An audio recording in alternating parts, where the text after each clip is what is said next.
The end of a luxurious era. You know what I'm saying? I'm sure TikTok will come back eventually. I just think that, when it come back, it won't be the same at all, man. It won't be the same at all. Let me just push around some notifications, you know what I'm saying? Some settings. And then, we ready to get it in, man. You can hear me correctly, you know. The end of an era, man. TikTok for me is kind of where it started at. Right now, we see what my homeboy Damo he called it political theater. Right now, we have a lot of pontificating or politicians acting. You know what I'm saying? The Biden administration definitely fumbled this, and they don't recognize it, but they mishap or they're showing their loyalty to their corporations, to their corporate daddies. It's really gonna impact them for the next generations to come. You know what I'm saying? Yeah, man. All the Americans that flocked over as TikTok refugees over to Red Note, they came back with a couple of jokes, man. And something that really stuck with me was that Americans think that we have freedom of opinion, but we don't have freedom of choice.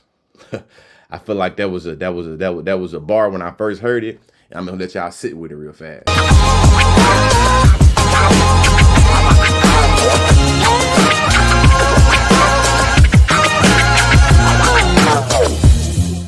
Yes, man. Education is elevation. And today, we're definitely going to be catching in all the implications and parameters around TikTok ban, the fake ideas of us having freedom of speech and recognizing that, when the government is able to create different reasons, you know what I'm saying, around why they should be able to take an app specifically around national security, it show you that anytime we have some quote unquote foreign adversaries or really just foreign competition within the free market, that the government is always going to be able to be paid in the back door, whether it be a lobby, whether it be a bureaucracy, whether it be an interest group by, any corporation that doesn't want to have to deal with, competition. We know usually the free market is supposed to allow for the consumers to be able to dictate who has the best product. In this instance, we see that though Facebook, you feel me, was losing, and Amazon was losing, and Instagram was losing, they were able to band together to create policies, to make it where we create paranoia. Right now, I'm really laughing and thinking about when I was a college policy debater and I came across this critique called the securitization case.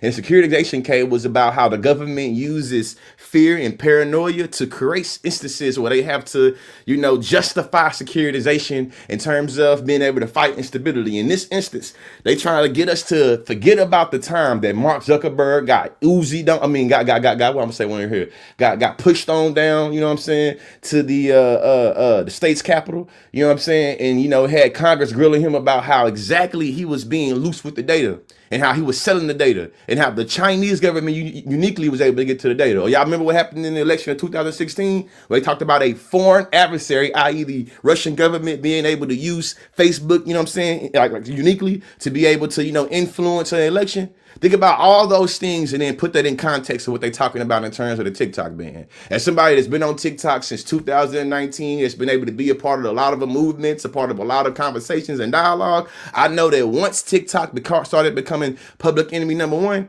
it was easy to be able to manufacture consent. You know what I'm saying? Before we get into, I think there's all the implications. I know it's a lot of folks that's just dry as hating. Oh, y'all TikTok gonna have to go back and get y'all a real job now. You gotta go back to flipping burgers or go back to the classroom. It's like, I don't think y'all recognize how lost in the sauce of capitalism y'all is and how y'all have really allowed for this individualistic idea, around hustle for makes it to justify y'all being envious. Because some of y'all believe y'all are more justifiably deserving to have a platform or to have some followers. So y'all literally will hate on people that got it out the mud. You know what I'm saying? Ain't too many nepotism babies, when it comes to being able to talk about what's going down, you feel me? In let me see what's going on. Hello? It's all black. What, on Instagram? For real, why? I don't know. See, I don't get my own. I'm see with comments. Hey, can y'all see me on YouTube? Can y'all see me on YouTube? Say here on Twitter. Can y'all see me on YouTube right now? Can y'all let me know if y'all see me on YouTube in the chat? In the chat, can y'all see me on YouTube, man? Somebody telling me, yeah, it is. I thought you were in the dark for a reason. Now, no. Audio is good, but no video. Hold on, I don't know what's going on. I have no idea why stream y'all doing like this. Hold on. I was cooking too. Hold on, let's see. I have no idea. What? What you think? Yeah. Hold on, nobody can see me right now. Facebook, but it don't matter. Don't matter. No, nobody can see it. So everybody can hear, but you can't see. That's crazy. That's crazy. Let's get this figured out real fast, man. We get this figured out real quickly. Real quickly.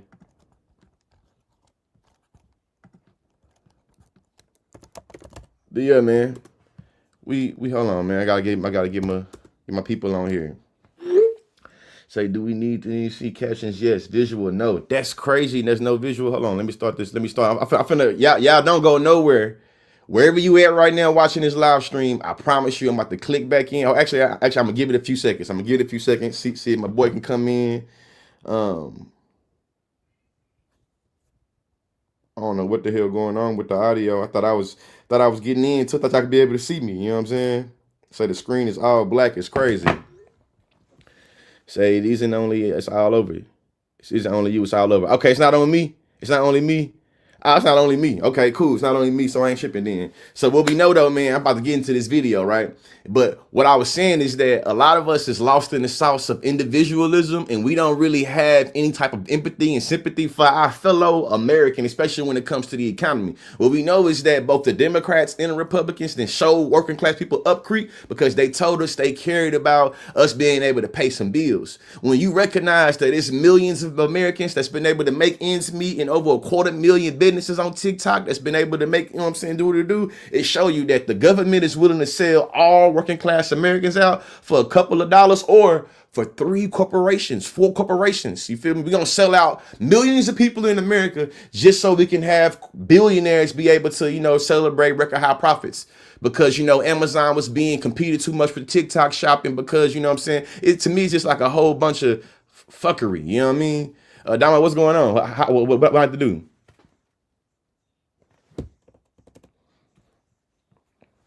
Yeah, I'm gonna let, you know what I'm saying, let you figure it out. But yeah, I'm finna play this video, and this video I think is gonna give a little bit more context specifically around what we talking about in terms of the economy and the implications that TikTok being banned gonna have on just everyday ass people outside of entertainment. Because our folks being like, man, y'all need to divest out the internet, man, because y'all taking it too seriously.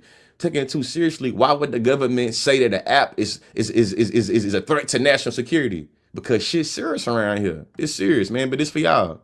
There are going to be a lot of people who laugh about the TikTok ban. It's an incredibly bad time to take income away from a lot of people. Oh, it's more than a lot, and it's more than just influencers and small businesses. I crunched the numbers today. TikTok is actually so large and involved in the economy that when they ban it, every single person in the United States is going to feel its effects. And I know I frequently accidentally end up in the news for a lot of stupid things, but for the love of God, if we could get anything seen by the Supreme Court, let it be what I'm going to say today here. There's about 170 million reoccurring monthly users in the United States here on TikTok alone. And simply referring to just the statistics from the small business portion of that, TikTok contributed $24.2 billion to the United States economy in 2023. $15 billion of that was from advertising and marketing. Let's put this in perspective though. $15 billion in revenue. $15 billion in revenue. A lot of people don't really recognize how social media has changed the terrain, not only of the economy, but how we relate to each other. Social media is one of the most lucrative industries in human history, more than textiles, more than real estate, more than automobiles, because it literally has no overhead. And also all the money that was dumped into television, all the money that was dumped into radios, that money now goes through TikTok in many instances, but goes through the ecosystem of content creating real large. You feel me? So when you think about what's happening in terms of the economy, in terms of freedom of speech, in terms of the oligarchs, or in terms of the government selling the Americans up shit's creek, is really a lot of implications. You know what I'm saying? Especially when we able to get on Red Note, the app that's ran by Chinese people, and we're able to get our own vision of how Chinese people are living in China, and it literally goes everything against the propaganda that the Empire America has taught us. These folks is able to get affordable banana. I seen somebody literally pay 90-some cents for like a couple of pounds of bananas. You feel me? Somebody broke it down in the video and said them same bananas in America cost by $7-8. You know what I'm saying? But in America, we taught that them over there, they the communists, they the fascists, they the ones that ban freedom of speech. They the ones that's like, y'all saying everything that it's like almost like, so TikTok is banned in China, right? Y'all said that y'all said China do things like that because they want to ban freedom of speech. But then y'all follow behind them and did the same thing. What I know is about that old bill, man, is that, man, listen, man. Before I let the video go, this thing I've been wrapping my brain around, right? So if TikTok is a threat to national security, why would the Trump Vance campaign be running a whole social media platform on TikTok? They ain't worried about the Chinese getting that data. And why would the Kamala Harris, you feel me, a Walls campaign be running an entire, you know what I'm saying, platform on TikTok if they ain't worried about the data? So you don't think the Chinese government gonna get some serious important data around the campaign, around the strategy, around the points? That's how I know they full of shit. You know what I'm saying? Before I got off TikTok, before they kicked everybody off, we was able to get on there and see a whole bunch of different screenshots. Hey Damo, let me know what I'm can y'all see me now? Can y'all see me now? Can y'all see me now? Can y'all see me? Can you see me? Can you see me? Hold on, while I figure that out, hold on. On here alone. And again, simply this portion of it reports 224,000 jobs on here that will be lost, which contributed, again, $5.3 billion in taxes to the U.S. government. This study found 40, but I found some that said up to 50% of these businesses said they wouldn't exist at all without this platform, and the moment it goes away, their business will probably tank. Not to mention the fact that all of these numbers were on par for their growth and expected to double and triple in the coming years. Now that number itself is concerning alone, but that's simply people who report as a small business. Referring back to that 170 million users here in the US every month, of that large number, based off of the things I've seen in my comment section alone, even from smaller accounts. Can y'all hear the video? Yes, we can hear the video. Cool, man. The reason why I'm sharing the video is because I feel like it gives a lot of important context to why so many people are reacting the way they are, and like really why it's not just, you know, some surface level people are going outraged because they can't see some cute cat videos or because they can't see the latest dance trend. Like it's not that. You know what I'm saying? The reason, you feel me, that we know a lot of times that TikTok, actually I'll say it like this. We know that Donald Trump was the one that introduced the TikTok legislation in 2020. The reason why he did that is because he was not able to control the narrative and how a lot of the Gen Z people was trolling him at his first rally in Tulsa, I believe, when they were able to take all those seats and piss him off and make it where his first rally was empty because, you know, he egotistical as hell. You know what I'm saying? I think in October 7th, when we seen in live stream, you feel me, when Israel took a disproportionate response to what happened in Palestine, we all seen what was going on. What happened was the Zionists, you feel me, and all the corporations that paid Joe Biden them told him, hey man, if y'all want to keep on getting this campaign money, I need y'all to push through some type of bill to ban TikTok, because on that app, Israel is not popular. As a matter of fact, we got literal clips, you know what I'm saying? I wish I had some clips during this live stream right here that literally shows them being able to say, hey man, we got to do something about TikTok. We got a TikTok problem. We got too much pro-Palestinian content over there. They leading protests on McDonald's. They leading protests on Starbucks. They leading protests on Pizza Hut. That's impacting our bottom line. Every one of the companies out his name, they are big. They're big parts of the industries they in. Those industries pay a lot of money in terms of our lobbying. A lot of money in terms of our bureaucracies, a lot of money in terms of our interest groups. So once we seen that both the left and the right, the politicians start getting their pockets impacted, they are able to start agreeing on some shit. Hey, they can't agree on lowering the minimum wage. They can't agree on giving us, you feel me, healthcare. They can't agree on student debt. They can't agree on getting guns out of schools. They can't agree on nothing else but banning TikTok. Come on, man. They can't piss on our leg and tell us it's raining and we believe it. When you smell piss, you should be able to identify, hey, nah, this is pissy. This is piss. I know what it smells like. You feel what I'm saying? And this when it start coming down to, hey, so do we have freedom of speech, or the freedom of speech always come with clause? Now think about it. As a black man in America from Bryan, Texas, nigga, you always knew that there were a lot of unwritten, clauses and restrictions when it comes to freedom of speech. Because anytime your words is able to make some white folks feel uncomfortable, nigga, you might go to jail. You might die. This depends on what white person you may, feel uncomfortable. And it's like, that's the world we live in.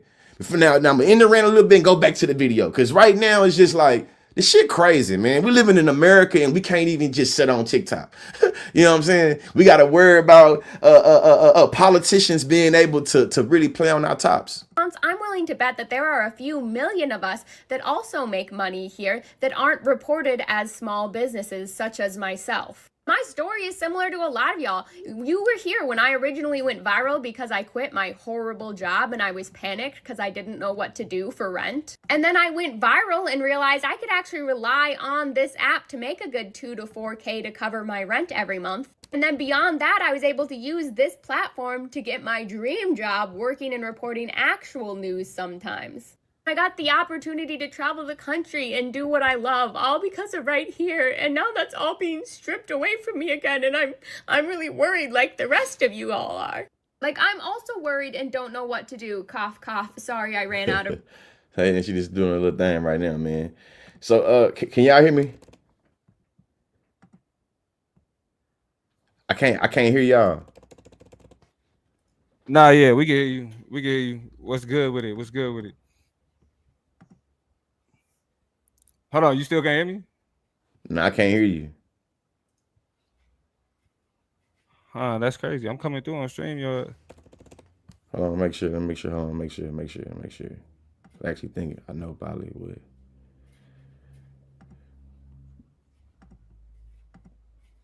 Bam. Talk to them. Say something now. Yeah. Mike check. Yeah, I can hear you now. That's why I can hear the video. Sometimes my microphone was still my audio. But yeah, man, okay. What y'all thoughts on the TikTok ban?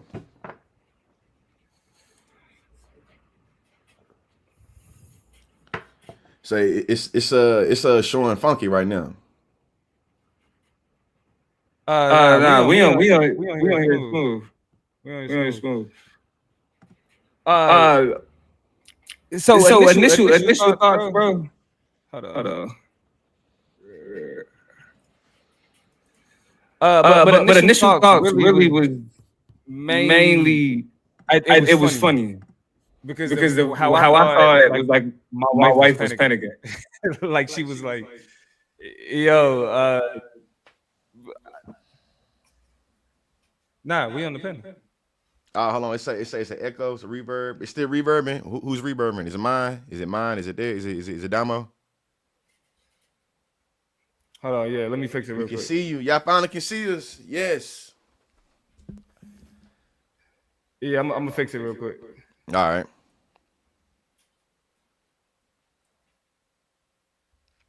Yeah, man. Why he fixed that? I really think that we should also recognize that what's going on with the TikTok ban and really what's going on with that bill is not just about TikTok. You know what I'm saying? It's not just about TikTok at all, actually. And when we just think about TikTok ban, but I think it needs to be said, this ban is not just going to ban TikTok. It's going to ban a lot of things that you like and use in your daily life every day. Everyone keeps calling it a TikTok ban because TikTok is the only thing that it's singling out. But if you really look at the law that is enforcing this ban on TikTok, all it says is that anything that the government deems as a security threat to the United States that is owned by a foreign adversary company can get banned. And this goes beyond just TikTok. Like, a good example going around right now is League of Legends. Everybody was all in love with Arcane Season 2 a month ago. Arcane comes from League of Legends. League of Legends is owned by Riot Games. Now, Riot Games is an American-based company, but its parent company, Tencent, is a Chinese-based company, which would classify as a foreign adversary company. And not just League of Legends, Tencent also owns Epic Games, which makes Fortnite, and they also own FromSoft, which makes the Dark Souls games. So with this TikTok law, the government can quite literally step in and say, we don't like that your parent company is a foreign adversary, either sell it all to America or we're going to have to ban it. And if they have half a brain, they're not going to sell it because these are 3 of the biggest international gaming franchises in the world. So they're just going to say, no, we're not going to sell it. And then just like that, Americans have lost access to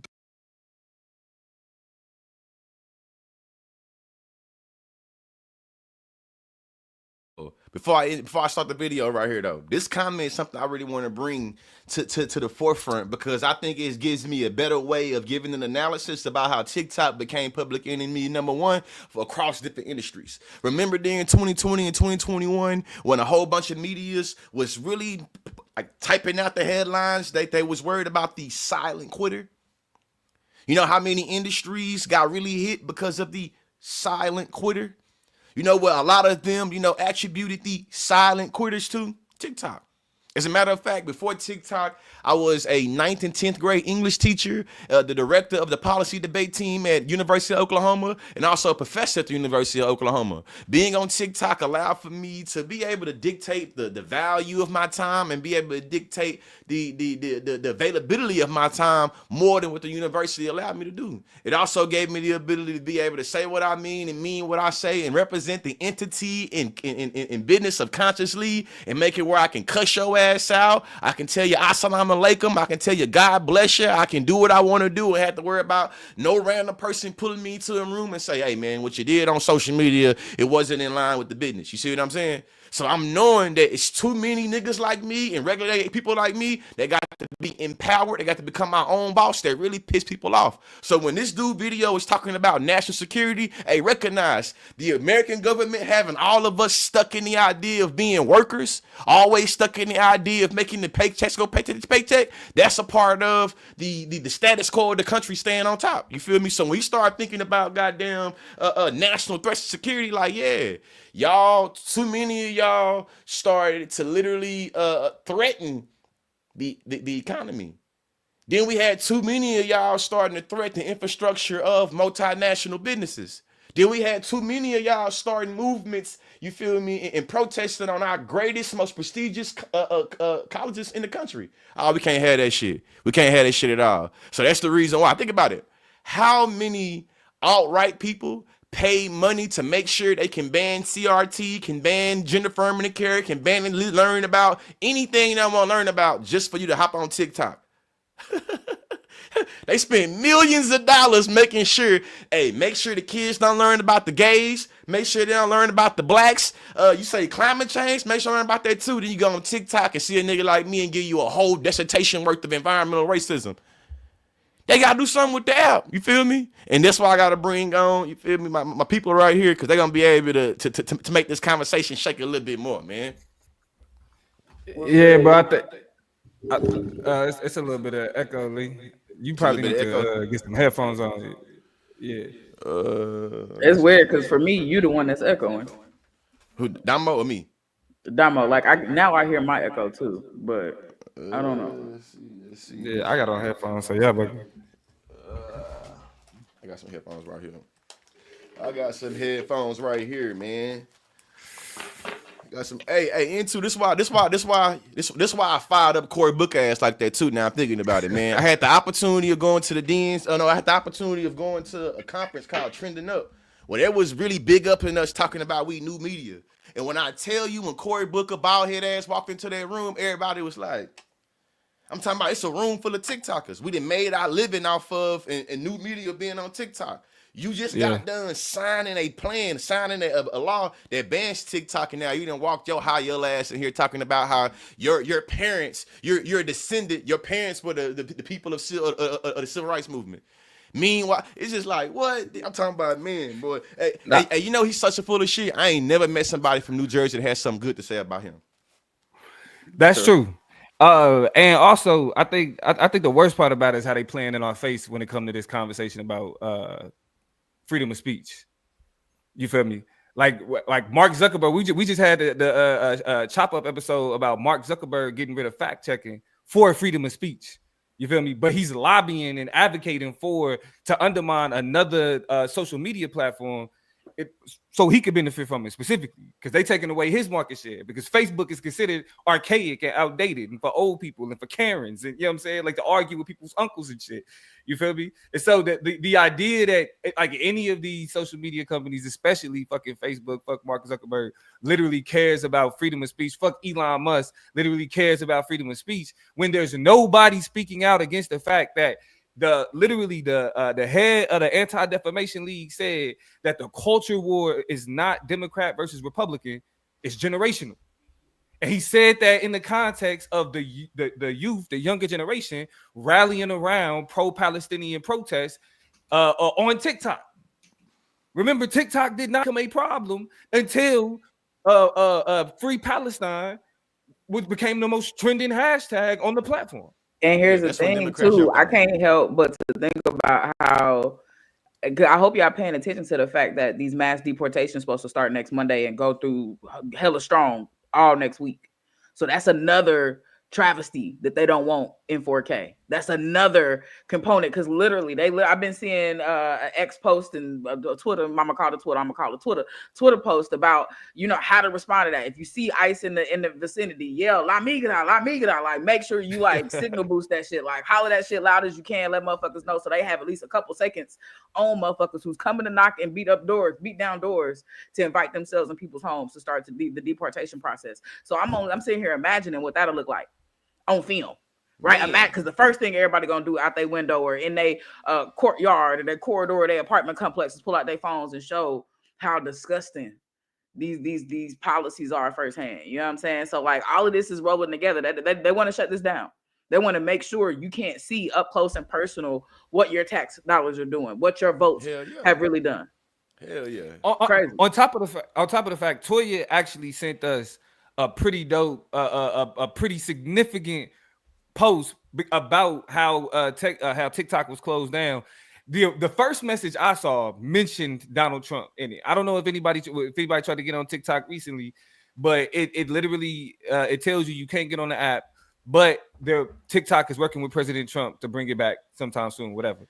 Come to find out, that wasn't even the first message. The first message ain't had shit to do with Trump. Didn't have nothing to say about Donald Trump. It's literally, because of U.S. law, TikTok got shut down. We'll have some updates for you or whatever.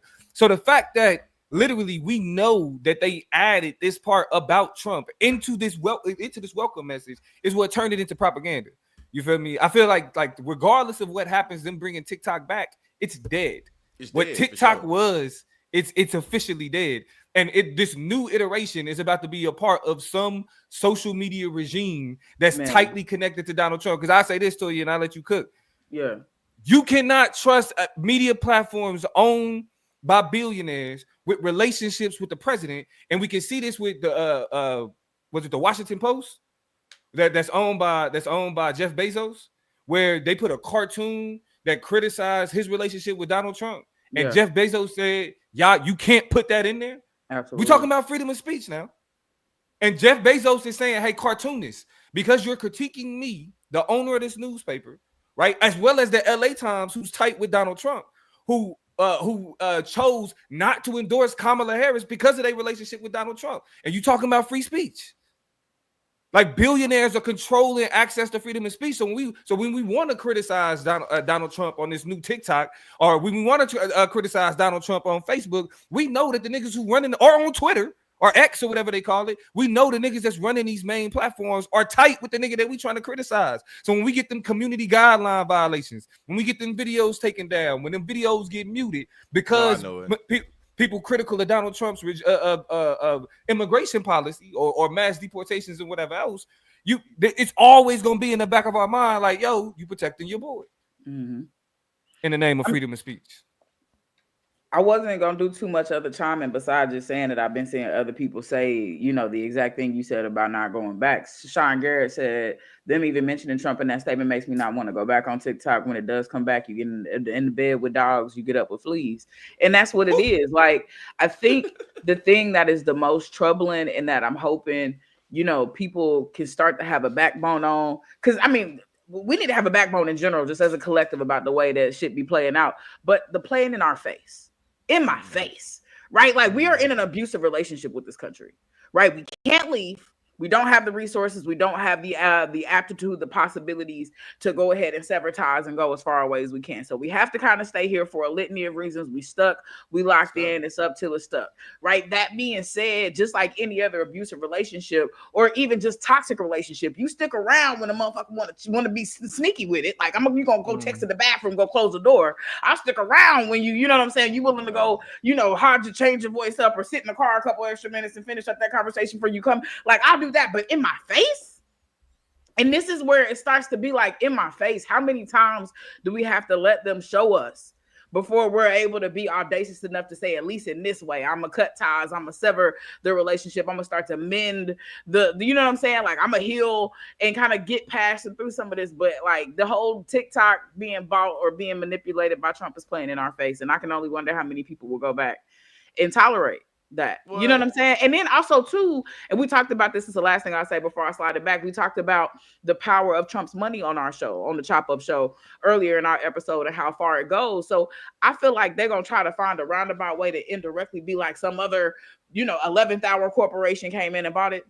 Trump affiliated, Trump associated, Trump elbow rubbed, somebody who's in cahoots, who have come to an agreement about his terms and conditions, even if there's some attempt to distance the administration specifically from the regeneration of the app or whatever. You can't be trusted. Can't be trusted at all. Can't be trusted. And I think everybody getting in the bed with him right now can't be trusted. Man, Snoop Dogg went on a campaign for the last 12 years talking about how bad Donald Trump is and how anybody that performed for him is a coon and how anybody that support him is a racist. And now he up there performing for the, the Ku Klux Klan. You know what I mean? Nelly, to me, like Nelly and Snoop Dogg. Oh, wait, we cannot forget. We even know, because and this is another tweet that I saw, so I ain't gonna act like this original thought, but we saw Rick Ross running around, white boy, colonizer, this, that, and the other, whatever. And Rick Ross had his happy ass up in there too. So his name keep getting left off the list of performers. I want to make sure we group Ross all too. Raw Wave too. It's like, man, Raw Wave, bro, you from Florida, folk. Like, what you got going on, man? But to me, it's just like, right now, anybody who's willing to kiss the ring, it's gonna get something. You know what I'm saying? Yeah. And right now, we see a lot of folks incentivized to kiss the ring. Right now, I ask the black community, is these black men gonna get the same treatment that we gave Chrisette Michelle? She's still going through depression right now. She still can't get no work right now. Is Uncle Snoop Dogg and, Cousin Nelly, they gonna get the same, hammer brought down on them? Or we gonna still sing It's Hot in Here and drop it like it's hot? Nah. And it's the thing. I was a huge Nelly fan. Grew up in the Midwest. Really was the first nigga to put the Midwest on the map. Bro. But yeah, it's fuck that nigga, bro. And we was talking about this on the show earlier. I'm not about to be nice about this shit neither. Yeah, man. You know what I mean? Like, nigga, we do not need to. And I think sisters started it out with they post-election reaction when black women was like, "Oh yeah, y'all got it, y'all got it." You know what I'm saying? And since then, everything that's happened has justified that energy. Especially looking at like niggas like Nelly and Snoop and just even more people who have started to normalize Donald Trump just because he won.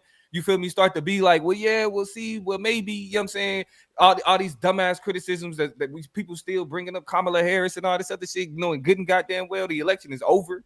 And Donald Trump has already backtracked on many things that he said he was going to do. The whole, I can end the Ukraine-Russia shit in 24 hours. They didn't already turned around and said, yeah, we was bullshitting about that. Groceries, we was bullshitting about that. Inflation, we was bullshitting about that. Immigration, we gonna really try to get it cracking. But everything else that's supposed to help your pockets, everything else that we considered was a referendum on Joe Biden. Yeah, I can't do none of the shit that I promised I was going to do.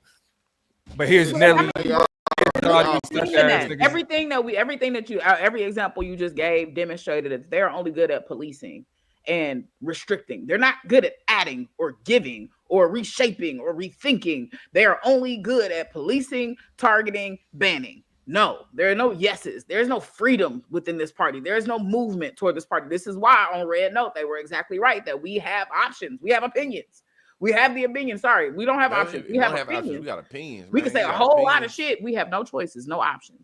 No real ability to define a path. None at all. Hey, another joke I seen on there was Americans eat like they got free healthcare.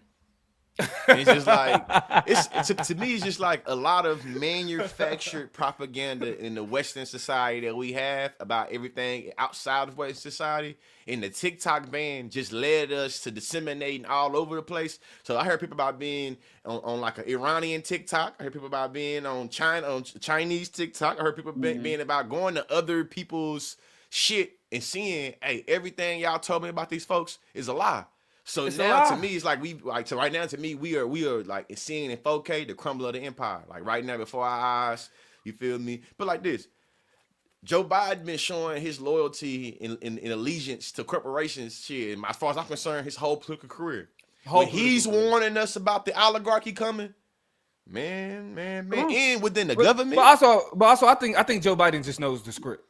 To be honest, I don't think Joe Biden really even really understands what's being said when that's being said. He's saying it because that's the liberal script right now. You feel me? It's that's the level of fear mongering that we've gotten to. I don't even want to give him that much credit. Joe Biden saying that is the same thing as Donald Trump saying black people built America. For sure. Like those, for sure. It's like okay, coming from you. Reason why I preface it with like, motherfucker, you've been having loyalty to corporations your whole career. Now you want to warn us about the oligarchy, but being real, what I seen though is that right now it's a tech oligarchy. But we've had oil oligarchies. We've had like since here, it's just a new industry now to get to kind of be the new, you know what I'm saying, the new leader.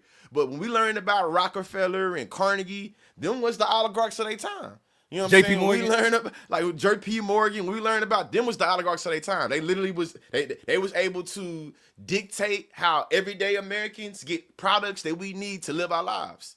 Whether it is the oil, whether it is how we do transportation, they literally profited off of things that we need for our everyday life, and they were able to influence government in more ways than some. That's the reason why every campus you go to got a Rockefeller building. A whole bunch of engineering departments called the Carnegie. It's like, hey, that's what they was doing. I mean, JP Morgan helped write banking legislation that's still relevant today. We had the banking oligarchs. We had the oil oligarchs. We had the but no, they still here too, though. They still here.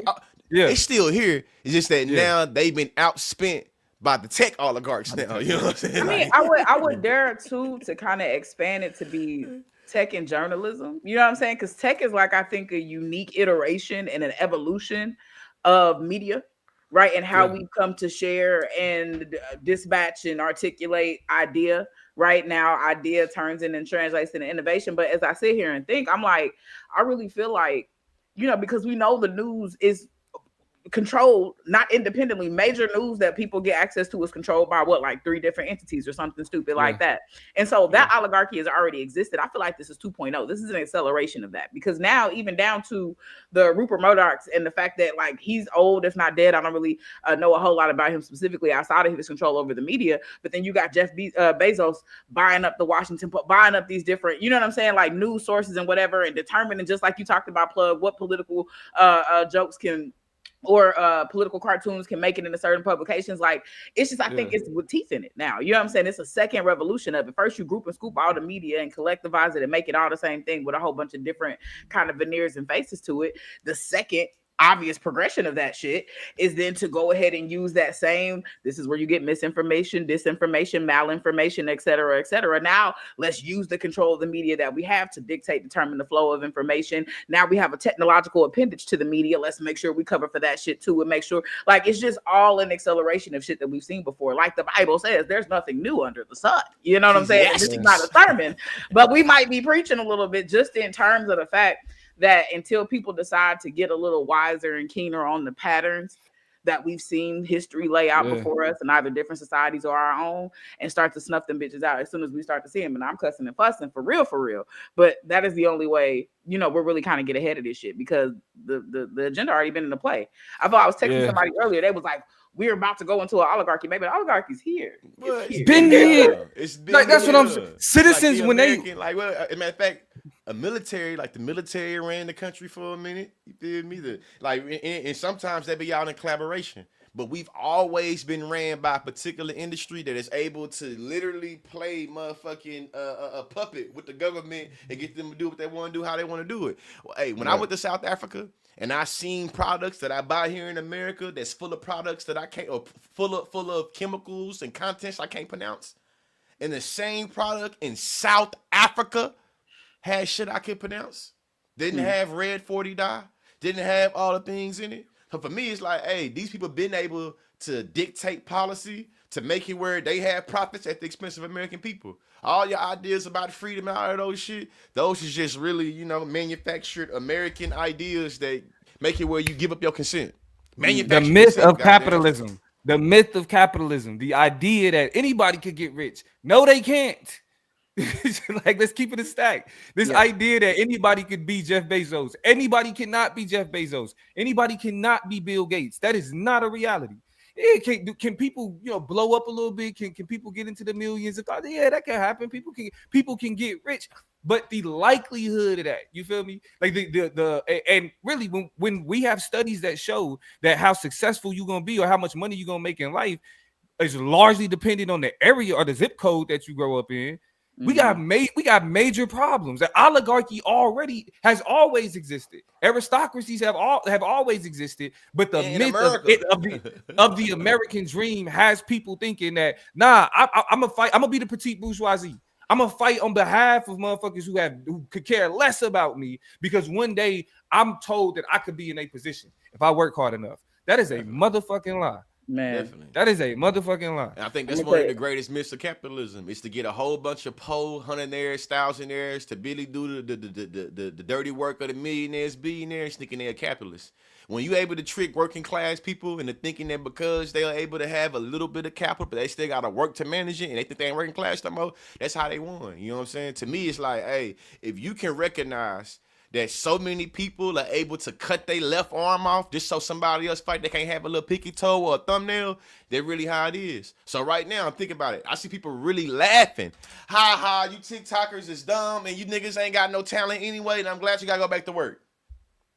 Meanwhile, TikTok has generated $12 billion in this year alone. And them same people saying that hate their damn job. What are you talking about? Hate their job. So the envy is like, shit, if I go to a job that I hate, you have to go to one you like, one you hate as well. And it's like, hey, that's crazy. You feel it's me?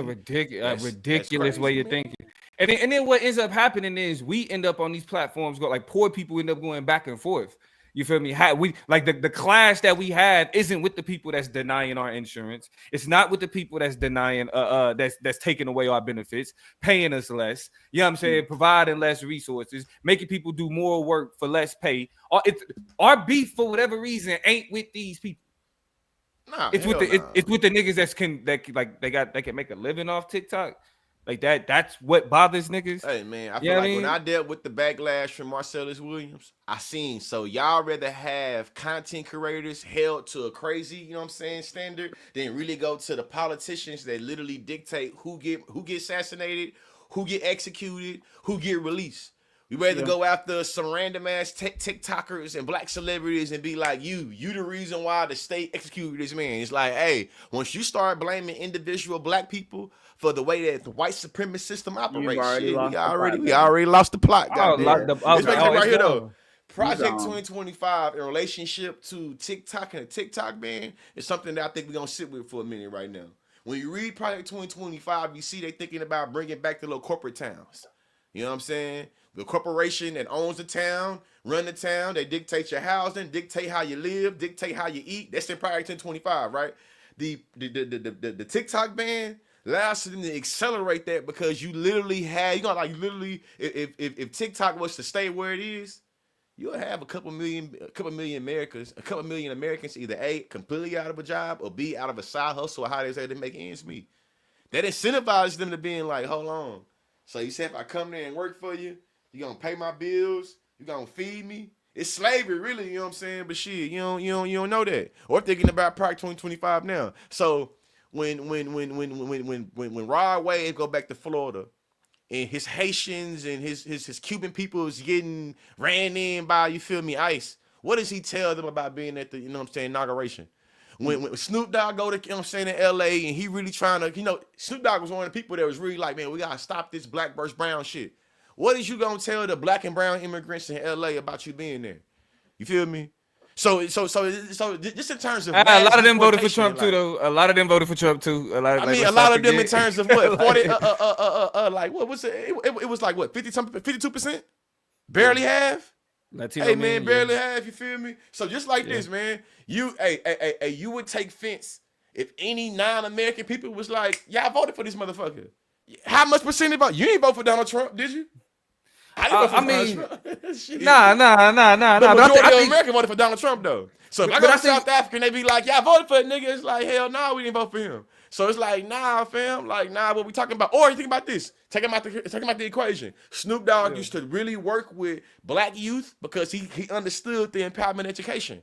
So when Donald Trump is able to defund public education, what that mean? Yeah, I listen. That's I crazy, ain't got no dog. defense. I ain't got no defense of no That's motherfucking Snoop Dogg. Like, crazy, I ain't about that. The last thing I'm gonna do, like, and it hurt. Like, I feel like I don't really care what celebrities do. It don't really put them past a lot of shit. But Snoop and Nelly, this kind of like, y'all niggas some whole ass sellouts. Hey, Whole and ass then sellouts. seeing the leaving clips him of out them and Rick performing Ross. trash. I never fucked with Rick Ross. I just want to make sure he Yeah, don't never and get Rick left out. Ross. Yeah. When I get left off the bat in the movie on my watch. white boy. Now you performing for the Klan. Now boy. I seen a clip of you saying, For the I white think I'm boy. Big Meech, Larry Hoover. Not only is the crowd not paying attention to you because you really just a part of the backdrop, you know what I'm saying? Like a picture, part of the silhouette type shit. Nigga, you saying that for the Klan. You just got done getting on Drake head for being a white boy, being a Klansman, having a white Colonizer. mama, calling him a colonizer, Yeah. and now you perform for the colonizers. To me, it's like when rich niggas do shit to get money, like the justification would be like, I had to get it for my family. Like your family already good. And I gotta think about it. Chrisette That's Michelle is significantly less famous and less rich than everybody I named. We counsel her. But here's the thing: cancel her with no sympathy to her situation, and in hindsight, at least she was like, "We don't know how bad it could be. It's a little suspicious. We don't really like the vibes on it, but we didn't really have a good grasp on what a Donald Trump presidency and Donald Trump's existence on the political terrain could do. So it was like, okay, you misfire. I think you're silly. I think you're deciding to be obtuse. But sure, this is niggas who seen it, who know, who have watched a presidency and a whole 4 years and an insurrection and are seeing it and they have context clues to work off of and have decided to be like, no, I'm good. That's a choice. And that's what really fucked me up, right? Is that what got Trump elected was, well, we don't know, right? Well, Exactly. He's not a politician, so we don't know what to go. We had 4 years of that nigga. Then we had another 4 years of all the bullshit that he caused while he wasn't president. And then people still was like, man, let's give him another shot. Yeah, it is like I'm baffled. You feel me? Like the fact, like I think we've literally, again, JD Vance was arguing in the vice presidential debate about fact checking. When we was having this conversation earlier, who are the only people who have problem with being fact checked? Liars. And then Mark Zuckerberg ass went and co-signed it and said, we're going to stop doing the fact checking. We're going to lead to community notes. So, hey, listen, as somebody that's been on TikTok since 2019, the reason why that community note shit is bad is because they going to have a little backdoor, you know what I'm saying, community on Discord or on WhatsApp. They're going to figure out a way how to game the entire system very upfront. So when you drop your analysis about motherfucking whatever you think you're dropping it about, and they game the system is able to literally delegitimize. My mind fucking up now, but delegitimize. You feel what I'm saying? Delegitimize. There you go. What you're saying, you know what I'm saying? That's what we're getting into. It's like, but no, hey, check this on out. Facebook, you can do that shit. Like that's crazy to me. We see community notes on X, and my thing here's my problem. So community notes used to be written in a way that like seemed like there was a professional objective writing them. Then all of a sudden I started reading community notes. Like it looked like I wrote this. So basically, I write better than a lot of the community notes I've seen. Yeah. Let's be clear about that shit too. Cause it's like, who the fuck wrote this? So basically community notes is Wikipedia. And Wikipedia is not a trusted source. So if any old body can get in there and be like, I know the truth about that. The truth is actually darker, whatever, press submit. And then you go for it.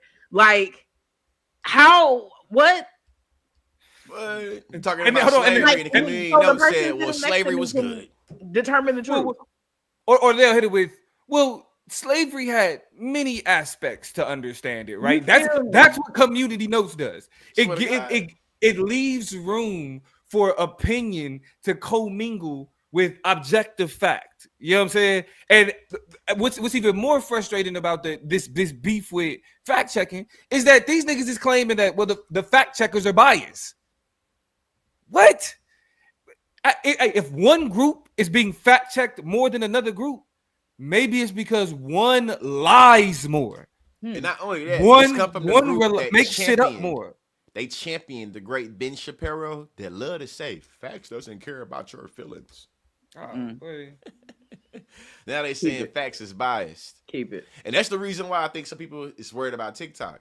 Is that when you allow for these people that's already shown that they don't really have a prioritization for truth, and they take over the app, the organic communal nature that made TikTok, it now starts to diminish. It now starts to, you know what I'm saying, lose some of its, you know what I'm saying, its flavor. Because we know that Mark Zuckerberg care about doing these ads, man.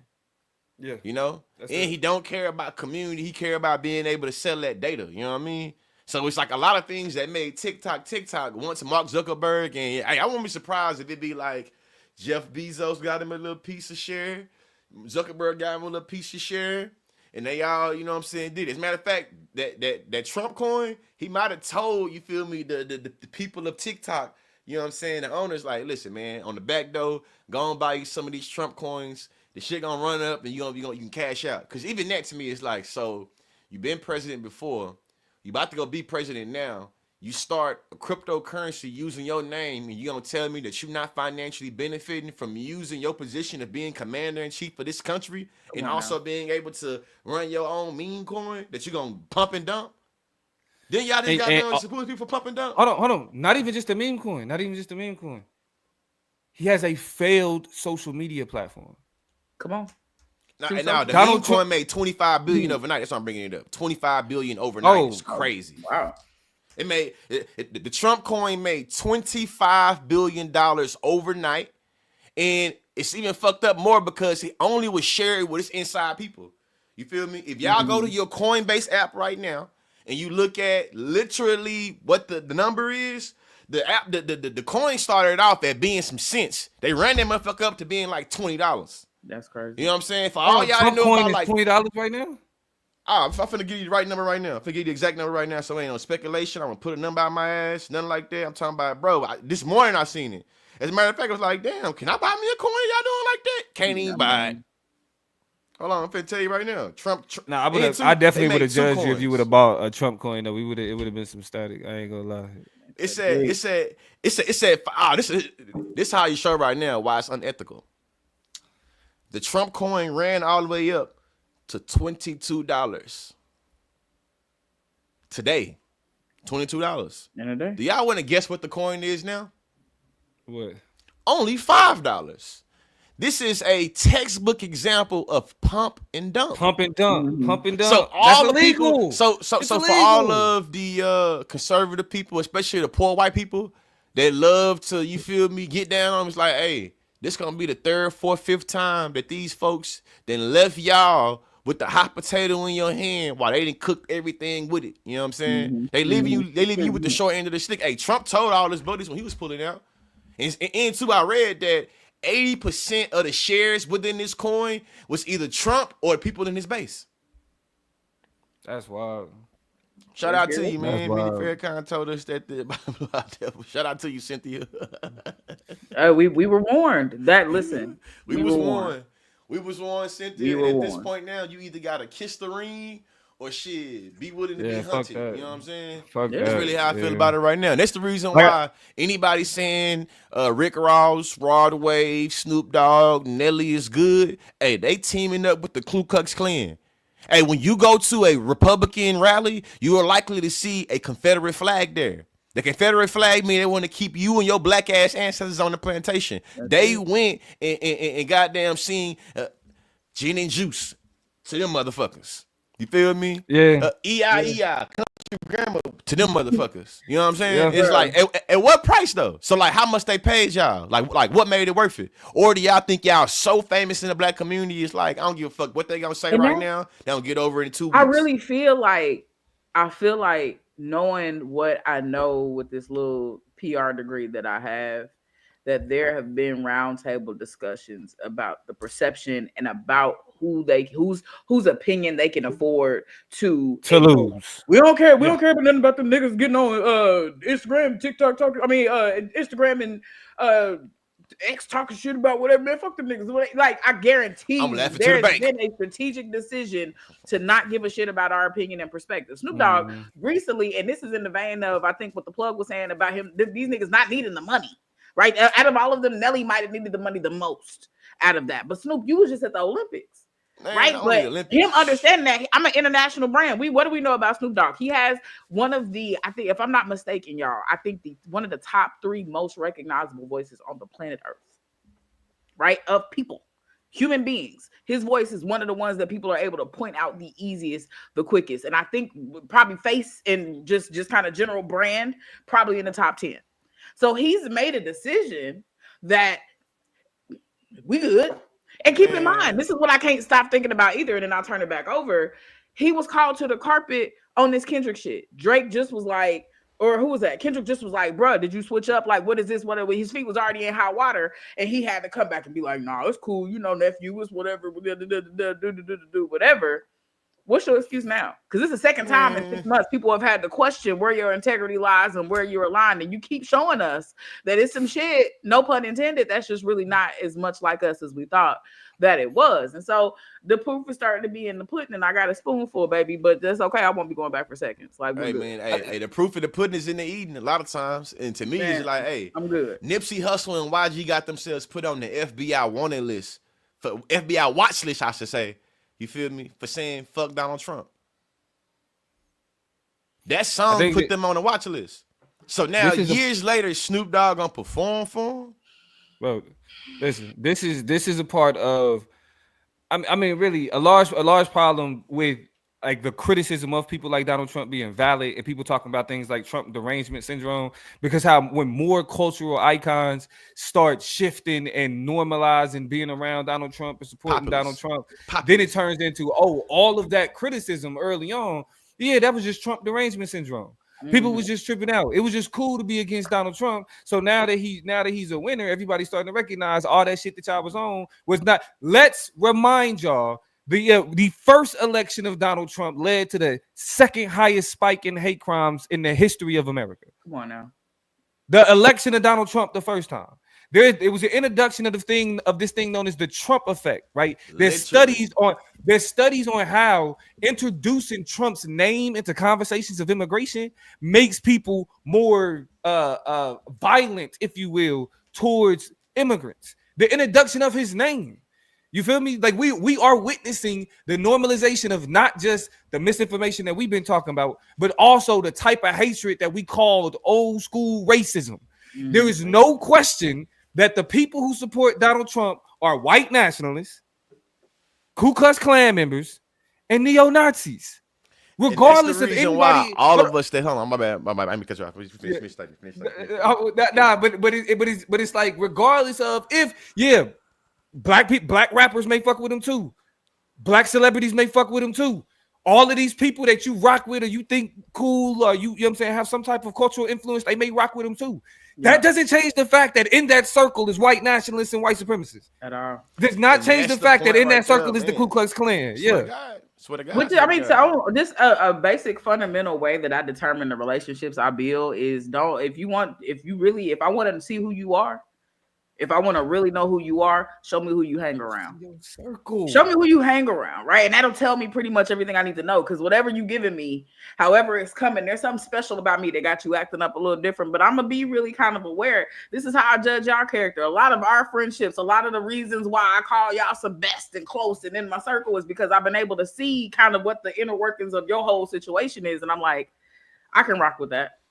Right, that's something that's amenable to my life. I can see, and so I only say that to say, A, if you're not judging people's character by that, you need to start. But B, we seeing it right before our very eyes. The skepticism that is warranted, and the passes that we ought not give based on the decisions that people are making in real time. And just a quick spiel, you know what I'm saying? While I talk about, you feel me, the app spill. Right now, all our black apps need is for us to be able to download the app because that will literally drive the value of the app up.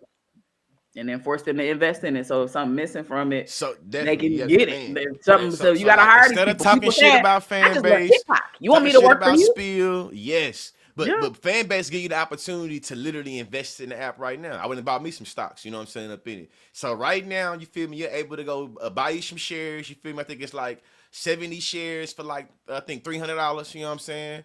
And literally when the app goes professional, goes public, or when the app gets more evaluation, you can get there. If you feel like the app got some, you know what I'm saying, it looked too much like Instagram, the app looked too much like, you know what I'm saying, this, you can literally hit the people up at fan base that listen to you. But you also are literally able to drive the evaluation up by telling people to just download the app. They ain't got to get on and literally they just download the app. You know what I'm saying? The second thing, though, is Toya's about a character. Today, Toya, before we got on this, I was playing Fortnite with my son. When I'm playing Fortnite, guess what one of the skins of the character is?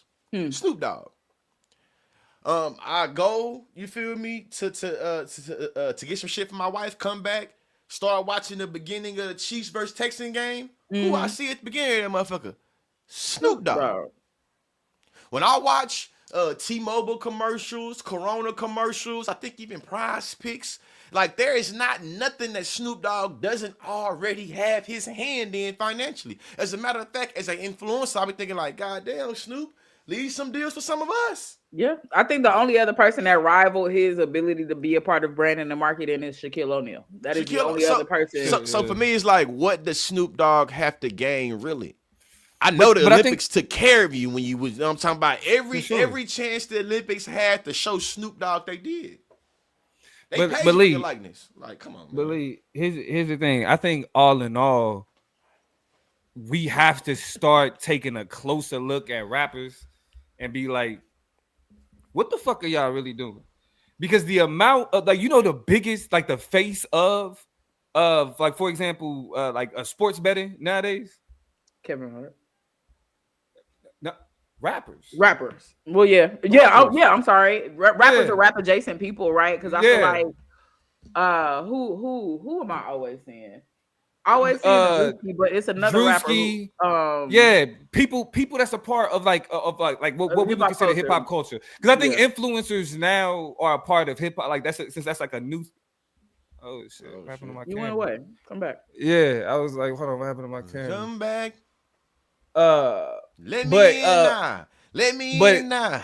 So like it's like when we look at like, all right, what is niggas pushing us anyway? Like we give niggas a pass with the music. I'm gonna fix my camera in a minute. We give niggas a pass with the music. You feel me? Now it's like, all right, outside of like, okay, y'all push whatever y'all push when y'all rap. Now when like y'all like who put money in y'all pockets? It's all of these, you know what I'm saying, detrimental. You know what I'm saying? Like, because I think just kind of like the way we just like, all right, sports betting, like just everywhere, just app right here, boom. Like we already know the detrimental nature of gambling, why it was like considered illegal in the first place. But the fact that they just kind of loosen that up and really pushing it to specifically young black men. You know what I'm saying? It's like we already got a question like where they mind at in terms of what they pushing in, like what they pushing in terms of where the culture is anyway. And like how far and how famous and how much money do you become as a celebrity to the point where you've detached yourself from the roots just so you could be a part of like the popular culture of the shit. You know what I mean? Like that's what's disheartening about it the most, is because it's like it's literally the whole living long enough to see your heroes become the villains. You know what I'm saying? Like, and I think that's like today, like when I found out about Nelly, when I found out about Snoop, like that was one of them moments. It's like y'all niggas crossed that threshold. Let me in now. Bill Gates, Donald Trump, let me. He got let in now. Finally, goddamn, you feel me? Hey, Country Grandma came to it, but let me, get this comment right here. Let me just address this comment though. Because comments like this, I'm assume that Nolly D, thank you for the $2. I'm assume that this comment was made in good faith. But my response is, because I'm assuming you made this comment in response to talking about public education being defunded, right? I think that when you make these type of statements, it doesn't really address or account for how there are a lot of black and brown people in this country that their means of education is through public education. You know what I'm saying? So if you can acknowledge that public education is indoctrination, we should do something about the indoctrination and not say, therefore, public education is bad. Because what happens is now we allow for the private schools, you feel me? You know what I'm saying? A lot of those, infrastructures to take tax dollars to really feed them in the private schools, and they allow for our black and brown children, our black children for sure, to be left behind. You know what I'm saying? Because a lot of times those surface indictments to education, they're done in a way where I feel like they are facetious or they disingenuous for how they talk about the utility of education. Absolutely. You know what I'm saying? Public education is. I'm a product of public education. Me too. All three of us are products of public education. So when you say public education is indoctrination, what are you trying to say about the way in which we are educated, or more important, the way in which we express ourselves in terms of our level of education? We all went to public institutions, even in college. So what do you mean by this? Yeah. I mean, especially when, even if we look at it from a technical standpoint, the Department of Education is important for underfunded schools, specifically schools from the type of schools that we're not Toya. Toya went to a college preparatory school. My boy, I went to. Don't do that. Especially to make this point. No. I'm just saying. Well, no, because was it a public school though? Yes, it was. I mean, it was that was 20 blocks, 10 blocks from his school. So what are we doing? Hold on. But let's be clear though. Kansas City pettiness, y'all. What y'all is right now? And I was gonna ignore Kansas City Tyler's petty. comment about you, but now I'm reading it out loud. Tyler said you went off camera to fix your beard paint, to fix the paint on your beard, and now you came back. I was gonna let that shit ride. I wasn't gonna acknowledge it because Tyler is crazy, and this ain't even the chop up show. But that's what you get. Cause you whack. Hey, y'all do me a favor Tyler, too. Hold on, I just wrote for you, bro. Get out of my comments talking about Toya had white people in her school. Yes, I went to Tyler, and let people know too, Tyler. In the comments, Tyler, let people know where they can follow them at.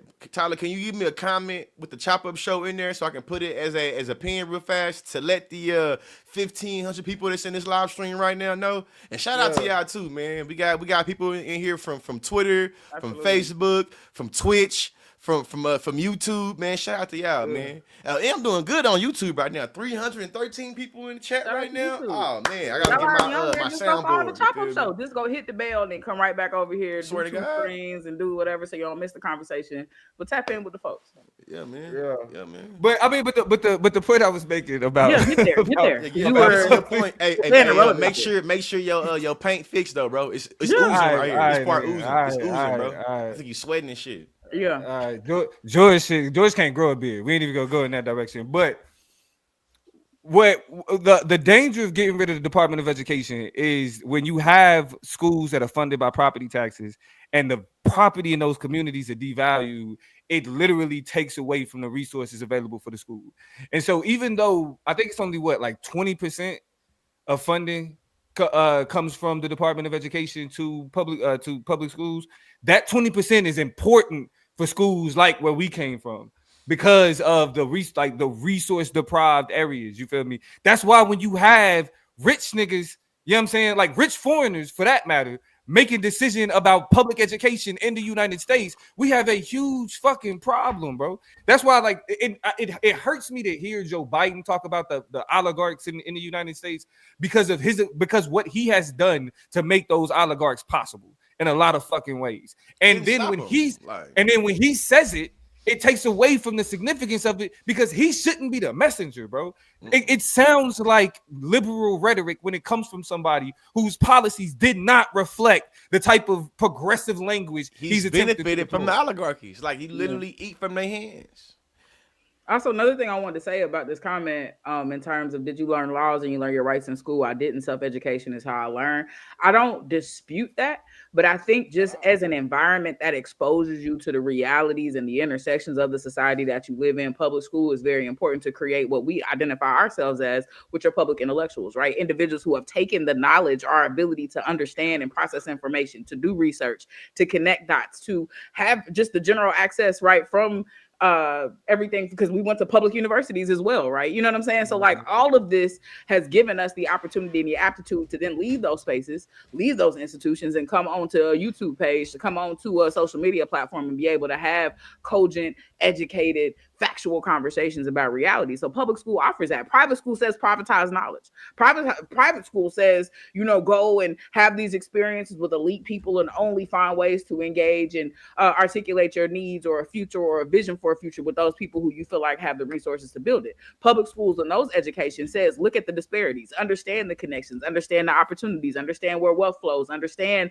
these interactions with different types of people so that you can equip yourself to go out into the real world and actually have those types of interactions and do things to shape the reality of those interactions that we have more likely on a day-to-day basis. So I don't know, like public education is trash, it's terrible, it needs to be overhauled, but the importance and significance of it as a foundational piece of a developing and progressive society, I feel like can't be understated. That's just my perspective. Yeah. I feel like public education is important from K through 12 to post-secondary. Because apologies on people on Instagram. Y'all know stream y'all don't show me y'all, but yeah, I know when I seen y'all it was like 121 of y'all. Now shout out to the 114 people that's on Instagram watching this as well. You know what I'm saying? Definitely, we got like 1,800 people. You know what I'm saying, watching this live right now. So shout out to y'all for tuning in. We're gonna be definitely trying to bring y'all the news live updates. I definitely be going live more. I'm saying I do feel sorry for my colleagues over on TikTok that maybe they had their biggest following and not that much of a following on other places. When we see people lose their jobs and companies go out of business and shit, we usually have empathy and sympathy for them. I don't know what part of the game started making it where we start laughing at people being able to, like the idea of them not being able to pay their bills or the idea of them losing their job. But I feel like I ain't fucking with it. And the idea that you view every TikToker as being rich or some shit like that, like, nah, I got a significant following, but I do not have significant money. You know what I'm saying? It's the reason why I'm sitting on live stream right now with y'all and I'm not laughing luxury, kicking my legs up. Because shit, I got to work.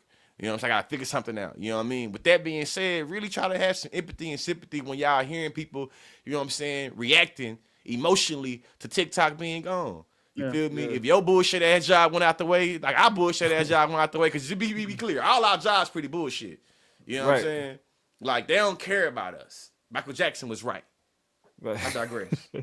But I don't want to be a Debbie Downer, but I have to say this, right? Because I think it's like the morning of TikTok is important to kind of contrast with the sentiment of TikTok about like a year ago.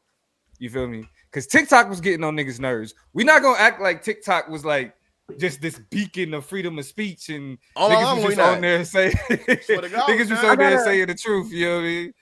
I got a question though. I guess because we've talked about the high likelihood and that the reality of the fact that it's been compromised. But for the people who do go back because of the reasons that we just talked about for the last 2 or 3 minutes, right? The bottom line, the notion of their pockets. What's your sentiment toward them? Do you blame them? Do you side eye them? Plug. I mean, I have a business. I have a TikTok page that, believe it or not, my dumb ass was like, I'm about to really finally get into TikTok, and George consciously begged me to get on TikTok for years. I was like, no. Now I'm like, and it's gone. Yeah. So now that I see the vision, see the play, understand a little bit more, whatever. What do you say to people who's just like, I get it, I see that, but I'll be honest with you. I got a lot of empathy for everybody though. Like right now, I'm streaming on Facebook and I'm streaming on Instagram. I just got done talking shit about Mark Zuckerberg and the whole meta entity for, you know what I'm saying, a long time. And I'm still live right now on Facebook and on Instagram. So for consciously, I don't have no side eye for nobody because shit, I'm gonna be back on the app. What I know is just that I'm not gonna be able to, like I always felt, I'm not gonna put all my eggs in that basket. But I also think that people have to use what they have. For me, sometimes as an influencer and how we treat apps, I sometimes get pissed off about it because you don't get pissed off at the McDonald's worker for working for a corporation that's, you know what I'm saying? You don't get pissed off at the worker over there. So I don't get why people try to have this special beef for workers on the internet. We all workers, you know what I'm saying? Yeah. Like I work for the University of Oklahoma. Yeah, I mean, and I think the colonizers, like, right. That's how I feel. That's how I feel about it. You know what I'm saying? Like there is into. I'm not saying there's no ethical consumption I ain't saying that. I'm saying like, hey, when it comes to the proletariat, working class people, a lot of y'all be bullshitting. You have to touch that beard up again. That shit oozing, man. He got that Beijing. You know what I'm saying? I'm so sorry. Anyway. Let me go find this I mean, video. I think though, like, is what you saying to me in my mind culminates as, you know, we gotta recognize shit for what it is and get them back in ways that matter or ways that count, right? You surveilling me on the app that I was already being surveilled on, like I'm surveilled and policed on every other app, and now I can, like, that's not special, that's not unique. But the awareness, and that's what I'm just saying, like, I want to know and see that these unprecedented times, these moments where there's just massive governmental overstep, I just want to feel like I live in a society with some pushback, like you thought, wait till we collectivize and get together. And you know what I'm saying? Like, like, where is that? That's the energy that I'm hoping for. Is that, you know, you take this little L with TikTok, you read it for what it is, you understand what the play is over here, but in midterms, in 2 years, we on y'all ass. You know what I'm saying? The thing, I don't know. Because even for midterms, like, this is such a bipartisan issue. Yeah, I mean, it ain't just to get the Republicans out there, because the Democrats sat up there on their 2 feet and said this shit was sweet too. So it's rough. But I think just being more highly scrutinizing, like, just to raise the aptitude to be a little bit more involved, because again, the playing in my face is what's frustrating. Remind everyone that all 3 branches of the US government got together to ban TikTok before they have done a goddamn thing about school shootings. So I've gathered a few facts that I want to share with everyone about school shootings and about TikTok. TikTok was first introduced, I did write a couple things down, don't judge. TikTok was first introduced in the United States in 2016. So I went back and there have been 1,695 school shootings from 2016 to present day. So from when TikTok was introduced into the United States to present day, there have been 1,695 school shootings. I couldn't find an exact number on the amount of people who lost their lives in. Just a quick pause. Remember now, all the policies that's been passed in the name of protecting children, all the anti-trans bills, all of the CRT bills that's been passed uniquely to protect children. When you're listening to the rest of this bill, the rest of this video, keep in mind that we weaponize the care of children against the entire communities, entire demographics, and we ain't did shit for them yet. We banned TikTok for we banned guns. They say guns don't kill people, people kill people, but a book can make you gay. All right. School shootings and the amount of victims there were per year. But I did find out in 2024 alone, 38 people died in school shootings and 116 people were physically victims. I use the word physical because I believe that there are thousands and thousands of more victims out there emotionally victimized from these horrible, horrible incidences. But yes, the government, quite literally, legislative, the executive, and the judicial branches of the government got together to ban TikTok before they tried to do a goddamn thing about the 1,695 school shootings that have occurred in this country since the TikTok app was introduced in 2016. Yeah, it's priorities. Like, what the fuck do we care about? You know what I'm saying? And the post that you just put, right? It was really all about Palestine. There was a concerted effort to be like, listen, we can't have one of the largest social media platforms, because what we've witnessed is the full integration of social media into traditional media.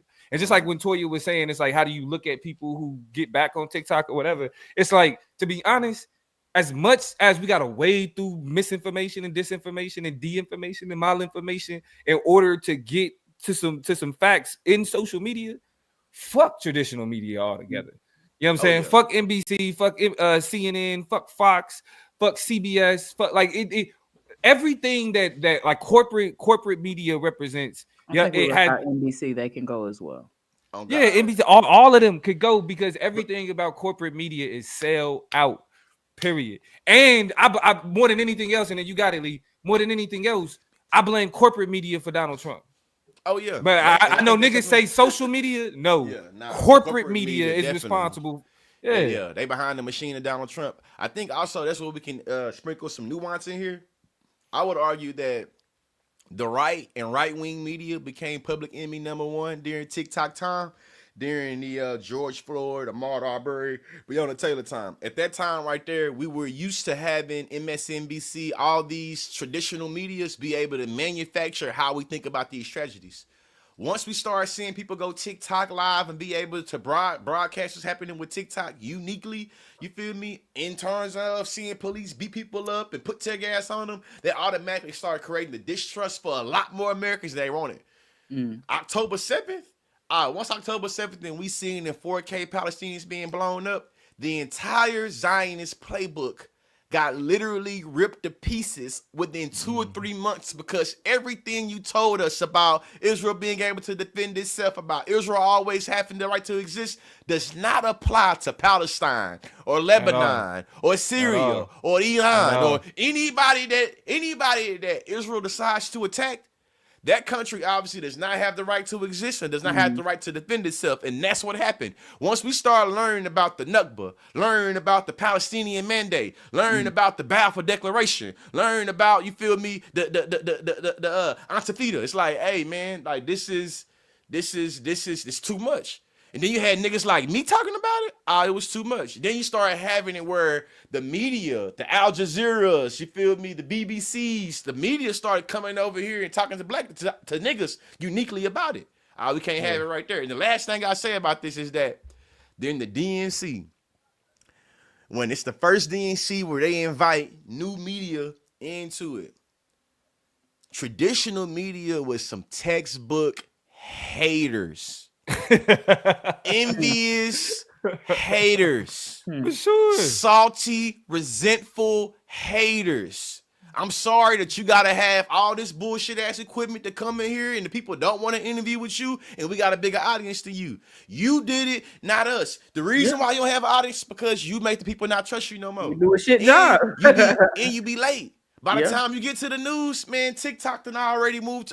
Y'all get to the news 72.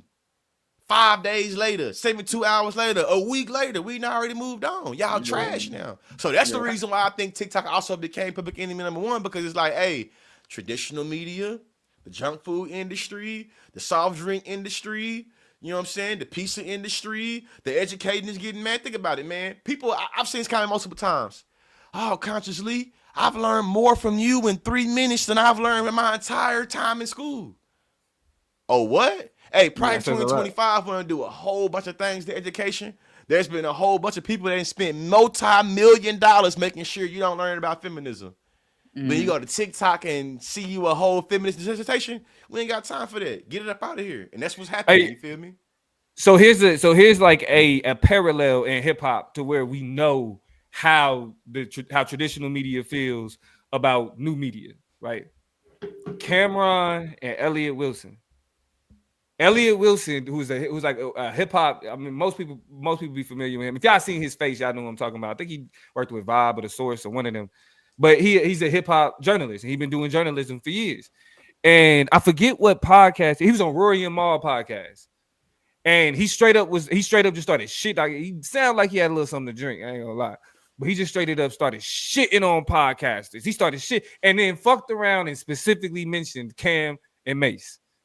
And was like, you know, they get all this love and they get all these views for what it is, but they don't do what I do. I'm a traditional journalist and I'm good at my job as a traditional journalist. Now, me I appreciate expertise. Like, people who have invested into invested time into what they do, I can appreciate them for what they are. I don't fuck with haters though. Man. You feel me? And when a nigga is saying that just because somebody's doing what they do outside of the traditional format, to then turn around and be like they don't deserve the type of recognition, it shows that there is within the journalistic industry, they look at people like influencers and they look at people who make short form content, and they look at people on YouTube, and they look at people on the internet from a perspective of a hater, because they like, these niggas is eating now. Yeah. They do more views than us. YouTube videos, YouTube platforms like Midas Touch and even TYT for a little bit, they did more views than MSNBC on a nightly fucking basis, on a daily basis. You see, on an afternoon basis, they get more views. You feel me? People like Brian Tyler Cohen gets more views consistently than all of the mainstream platforms. And so it's really, they see that they don't understand, because everything is so fucking corporate. They don't understand the value of organic content, organic reach. Like, I'm a regular person that's educated about something, I'm putting other regular people on. Not I'm co-signing. Yeah, I was just about to, not because I'm co-signed by NBC, not because I'm co-signed by Fox. You know what I'm saying? Exactly. And this ban is another example of that. And what everything that underpins the ban is what makes it even more frustrating, especially going into knowing that we see the play happening. We know Donald Trump is about to be like, see, I kept TikTok, right? Y'all should love me. Kiss the right? ring. He gonna throw his Hold name on, on that hoe. And this what the media already doing. The ceasefire in Gaza. Trump and his team play a large role in the same nigga that said he gonna help him finish the job. Well, even that Netanyahu already told on Trump.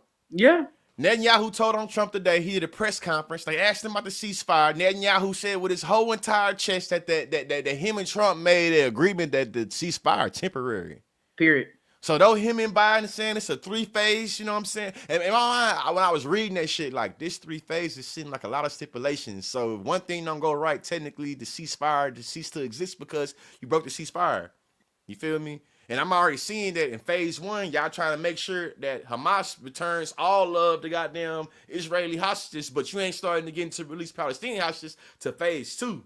Yeah. You don't start rebuilding to phase 3 and you don't start letting, okay, you full of that shit. But also just seeing like, hey, Democrats really fucking this up to me. Like the Democrats to me is like so tone deaf, so willing to maintain the status quo that you're not willing to challenge it in ways that it's like, what the fuck is y'all doing? Think about it, man. The little kids that can't vote right now, that's 16, 15, 17, you think they're not gonna remember who pushed the bill through? I think somebody in the comment section, but consciously remember, Trump was the one that pushed the bill through the first time, introduced the bill. He ain't turned into a law. Mm-hmm. The Democrats turned into a law. Right here, this showing right here. So now there's 3 things that it was bipartisan. It was bipartisan. It was bipartisan. Bipartisan. The Democratic president that signed it. Hey, Joe Biden said this though. Yeah. If y'all put a ban TikTok ban a bill on my desk, I'ma sign it. That's what he said before that happened. You see what I'm saying? So right now I got 3 different specific things that Democrats opposed when Donald Trump did it. Then they got in office and then tried to do it better than Donald Trump. Remember everything they said about the wall? Hey, once they started being able to build the wall, all of a sudden we start celebrating this shit. The ban, that's number 2. You feel me? The third thing, the military. Hey, when Donald Trump was talking about, you feel me, drilling, baby, and drilling, we talked about the environment. When Kamala Harris said that she gonna become the drill, baby, drill, and then Joe Biden had first passed the bill saying that we're gonna be the most radical environmental bill for us to be the international leader on CO2 emissions, and then and did the exact opposite. Hey man, listen man, I ain't the smartest nigga out there. I know I ain't the smartest nigga, man. But hey, same thing with tariffs. I know when you playing with me though. I know when you playing with me. And you playing with me. Hey, you've been getting some donations too, just because I'm a person who always wants to say thank you. So just shout out to the people who've been dropping little stuff. Shout out to you, Joe. I appreciate you, Joe. Yeah. Joe Hopfield, man. Thank you so much. And I think Ra God of Sun also dropped something, and I want to point out they comment real quick just because I'm gonna stand on that. Yeah. They said on Monday for the inauguration, of course, don't watch that shit because it's Martin Luther King birthday. Go find your favorite Black creators and go eat up all their stuff. Go buy something from them. Go watch some of their videos. Go run up their views on the platforms that they've decided to move to. But that is a great plan of action for that day because instead of celebrating or even bearing witness to any of this bullshit, they didn't already had to move it indoors because they know ain't nobody coming to that motherfucker. Right, they already know nobody's coming to the integration, the inauguration. So they said it's cold, Toya. They said it's cold. They don't want them aerial views of this. Gonna be real cold. Knowing like motherfucker, when DC January ain't cold. Listen. Period. So find you an MLK, or better yet, go to MLK celebrations in your community. I want to keep my ear out for one to maybe slide in and pull out on one because I know the participation in them has waned over the years. I know that people, as we've gotten more collective online, we have stopped going to these types of celebrations, just another Monday off. Don't treat it like that. Instead, regenerate yourself and go be around other Black people who are about some other shit and that are reflecting on our heroes and leaders on that day. Yeah, I've been downtown Houston for MLK Day, man. So if you in the H and you trying to, you know what I'm saying, have a good time, man. Pull up on me in downtown Houston. We're gonna have an amazing time, man. And I think too, it's not ironic, you feel me, that Joe Biden, but Donald Trump gonna be inaugurated on MLK Day. Yeah. He might even drop an MLK, you know what I'm saying, quote, you feel me? And I'm saying it's conspiracy. I'm sure it's already picked, you know what I'm saying? If Kamala Harris would have won, it would have been poetic, you know what I'm saying? The black woman being, you know what I mean? But it's still like the fact that it's on MLK Day is like, yeah, it's ugly. It's ugly. Hold on, before we leave, I got a longer video, but we gotta react to this because there's a lot of things that are said, right? A lot of things that are said.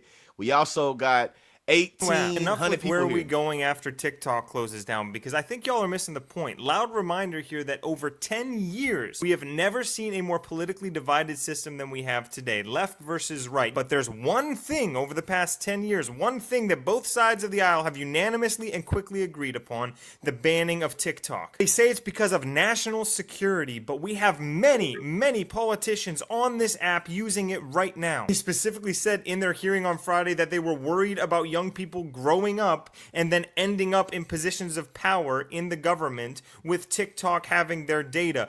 The last two presidents of the United States are on TikTok. They've been on this app for years campaigning. This is what it's really about. And they said this verbatim on Friday. Their main concern is that this app will cause Americans to rise up against leaders in our government. Let me say that again so it sinks in. They are scared that this app may finally cause the American people to begin to oppose their political leaders and take control of their own government. We can't hear you, bro. Before I let the video finish playing, there have been multiple conservatives that's come out and talked about propaganda or the idea of some young person becoming Congress or getting into the politics of America and the government knowing too much about them. Both of those things are not directly tied to data. They telling on themselves. They worried about us being able to think for ourselves specifically and not being able to internalize American propaganda.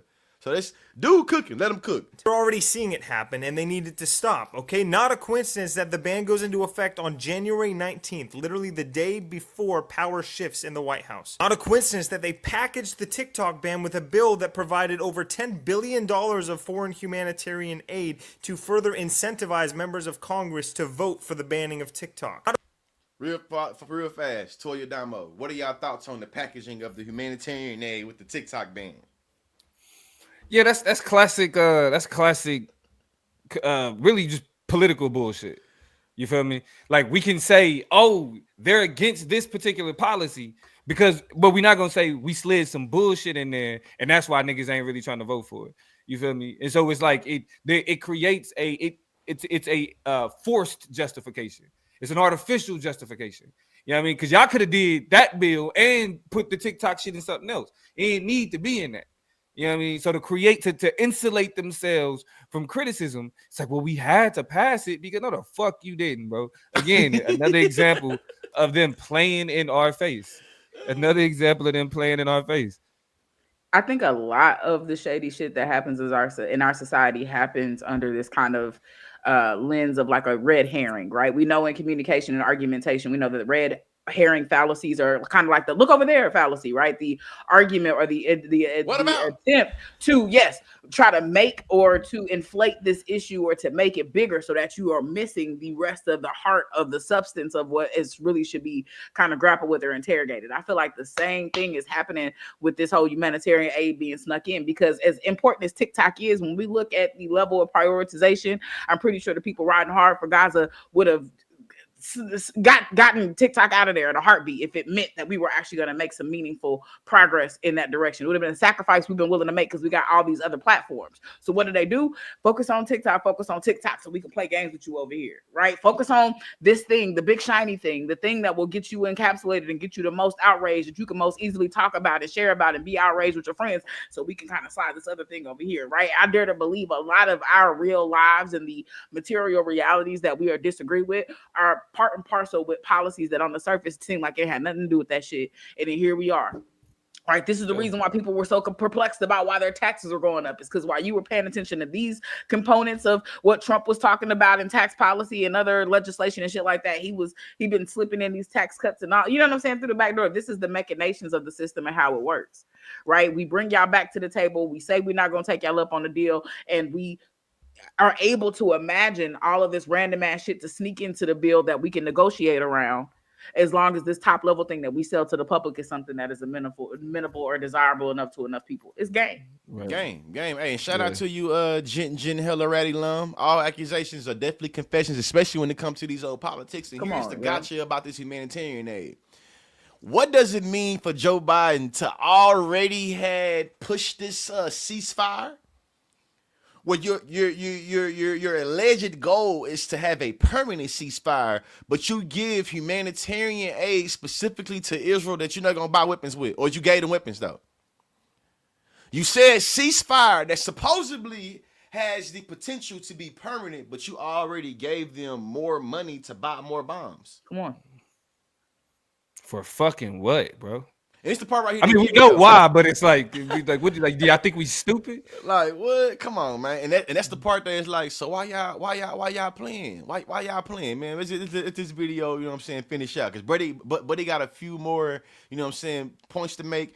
S workers have been warning about these seats. Oh yeah, I had reposted a video on TikTok about this uniquely. I should have downloaded it. But you know, no coincidence at all that they don't give a shit about Temu, an app that has over 70 million American users that collects way more data than TikTok does. It has way less safeguards currently in place from the Chinese government accessing that data. Not a coincidence that every major corporation in our entire country has been lobbying and paying off our government officials to vote for the banning of TikTok. Did we all just forget that 2 years ago Facebook paid GOP firm to malign TikTok and was boosting messages calling TikTok a threat to American children? It's no secret that Meta stands to make billions of dollars from this shutdown. And by the way, guess how many members of Congress and the House of Representatives personally own stock in Meta? Yeah, try all of them. And by April...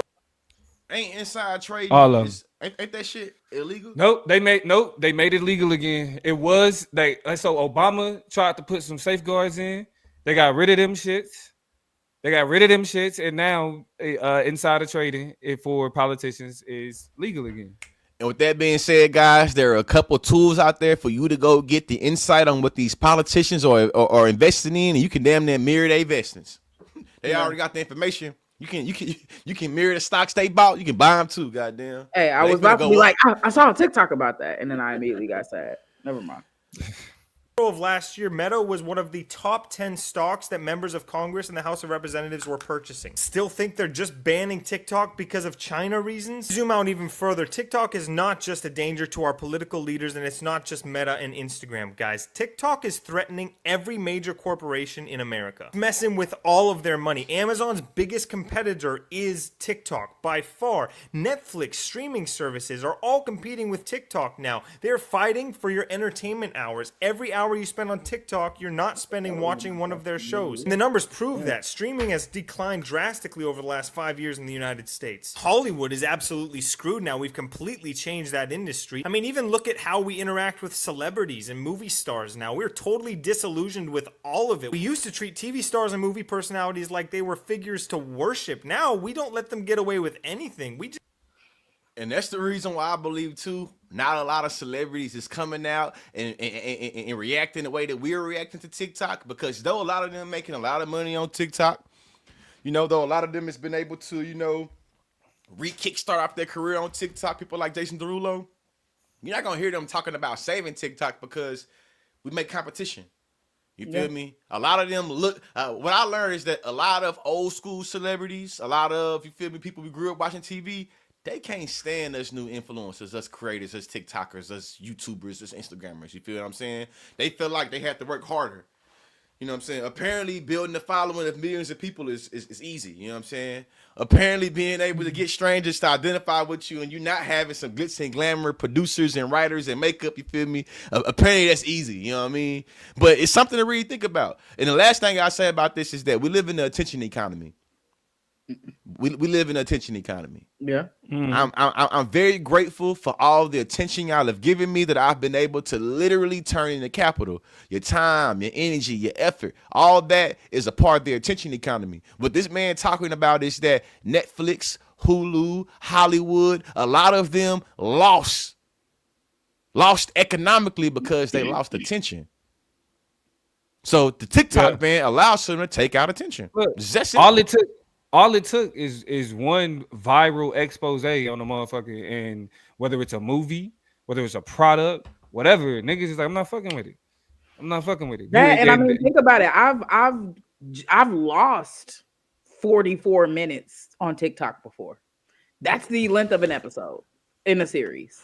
Oh yeah, like I've literally just made it disappear. I watch a 9-minute TikTok. I watch me a 30-second one. I watch me a 4-minute one. And before I know it, that time has disappeared. Right? Double that up twice a day, couple of times, whatever. Now that's the length of a, these movies long as shit now. They 2 hours. Yeah. I've watched 2 hours worth of TikTok. Hey, you used to go to sleep watching the Netflix and Netflix watching you. Now you falling asleep doom scrolling. And I didn't learn all this shit is I didn't save the recipe. I'm fixing my form for my workout. I'm more educated than I was before I started this shit. And I actually laughed and boosted my dopamine a little bit.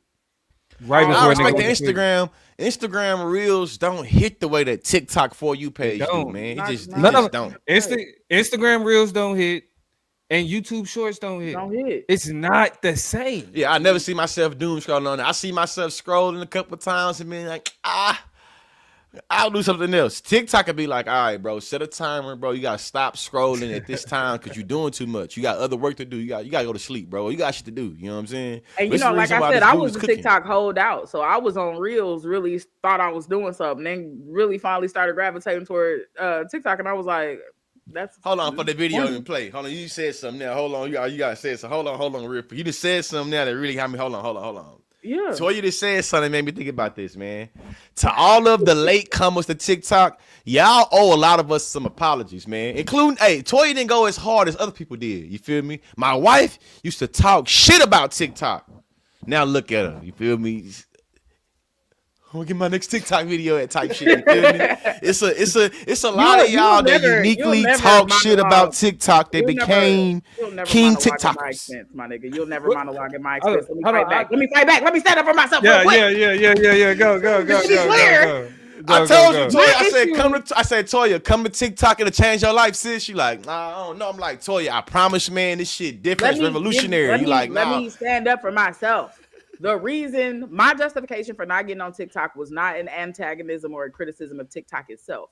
I simply said, I don't have time to get on another platform that I am following and talking to the same. And this is my ignorance of it, but I'm following the people I know on 4 other platforms. I don't need another one to see you and what you're doing in your video. I can just watch your story on Instagram and get a feel for your day. So I didn't need to do that.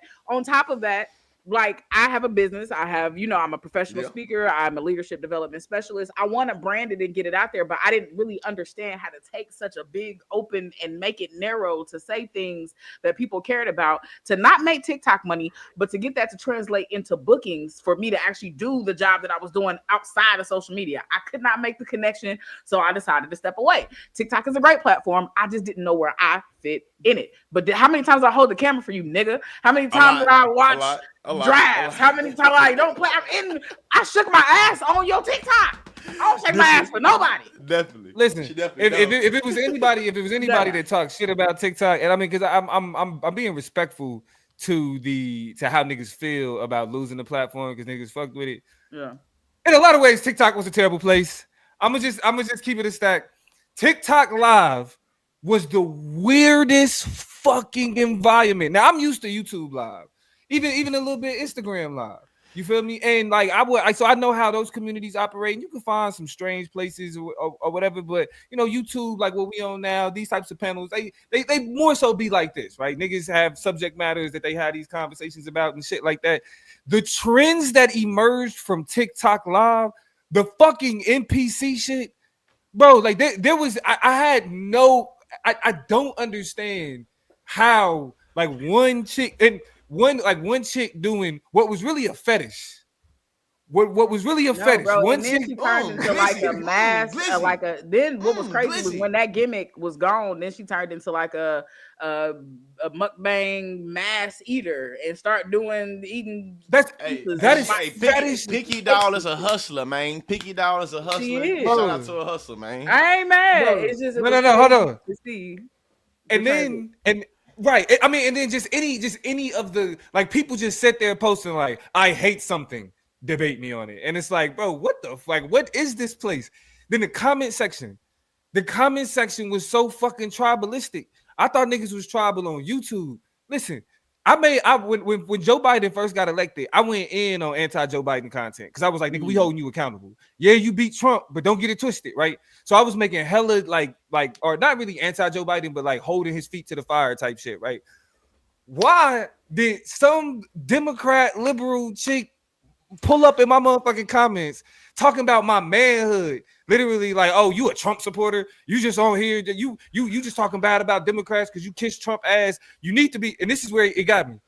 I don't know this woman from nobody. She come in my comment section and unsolicited tells me you need to be a real man, like act consciously. I'm like, yo, wait, really? Like, first of all, I know that nigga personally. You know what I'm saying? Personally, he agrees with everything that I'm on this my favorite opportunity saying. to show our little family picture that I got up on my wall. Little forever and ever, man. It's my favorite shit. Like, we know this nigga. Like, what are we really talking about? What are you talking about? And she and my and only because I'm shitting on Joe Biden. Not even shit on black people, not whatever. Because I'm like, what Joe Biden trying to sell y'all is bullshit. Yeah. And I got told in a TikTok comment section that I need to be a real man, like consciously. I was like, boy, y'all, it's a whole. So TikTok had its own thing, its own quirkiness that I don't think is gonna be able to be replicated in any other place. Yeah, I hated it. I ain't gonna lie. Like I had my biggest. This is why I had my biggest following. Niggas had like nearly 40,000 followers and shit. Like really, she didn't value them. No, don't do that. If you're part of 40,000 that you followed the political plug, man, he was playing with y'all, man. He was playing with the work. He supposed to be the plug. He playing with the work. He playing with the work, man. He playing with the work and shit. You feel me? He's stepping on it. He still ain't giving it to you. He done stepped on it. He still ain't giving it to you. You know what I'm saying? He holding it out on this shit. It's a drought that came through. He still don't want to get him work up. Like, what type of plug is you, man? Type shit, you feel me? But I digress. You know what I'm saying? TikTok. I will say this though. Though I'm a little fucked up about it being gone, I got verified on TikTok because I was able to get an opportunity with Forbes to talk about the unique suppression that TikTok does when you start talking about white supremacy. I also had my page threatened to be taken away permanently because I was making pro-Palestinian content. I also got shadow banned a lot during 2020, 2021 when they started being more commercial. So I'm not trying to make it like TikTok was a social media utopia.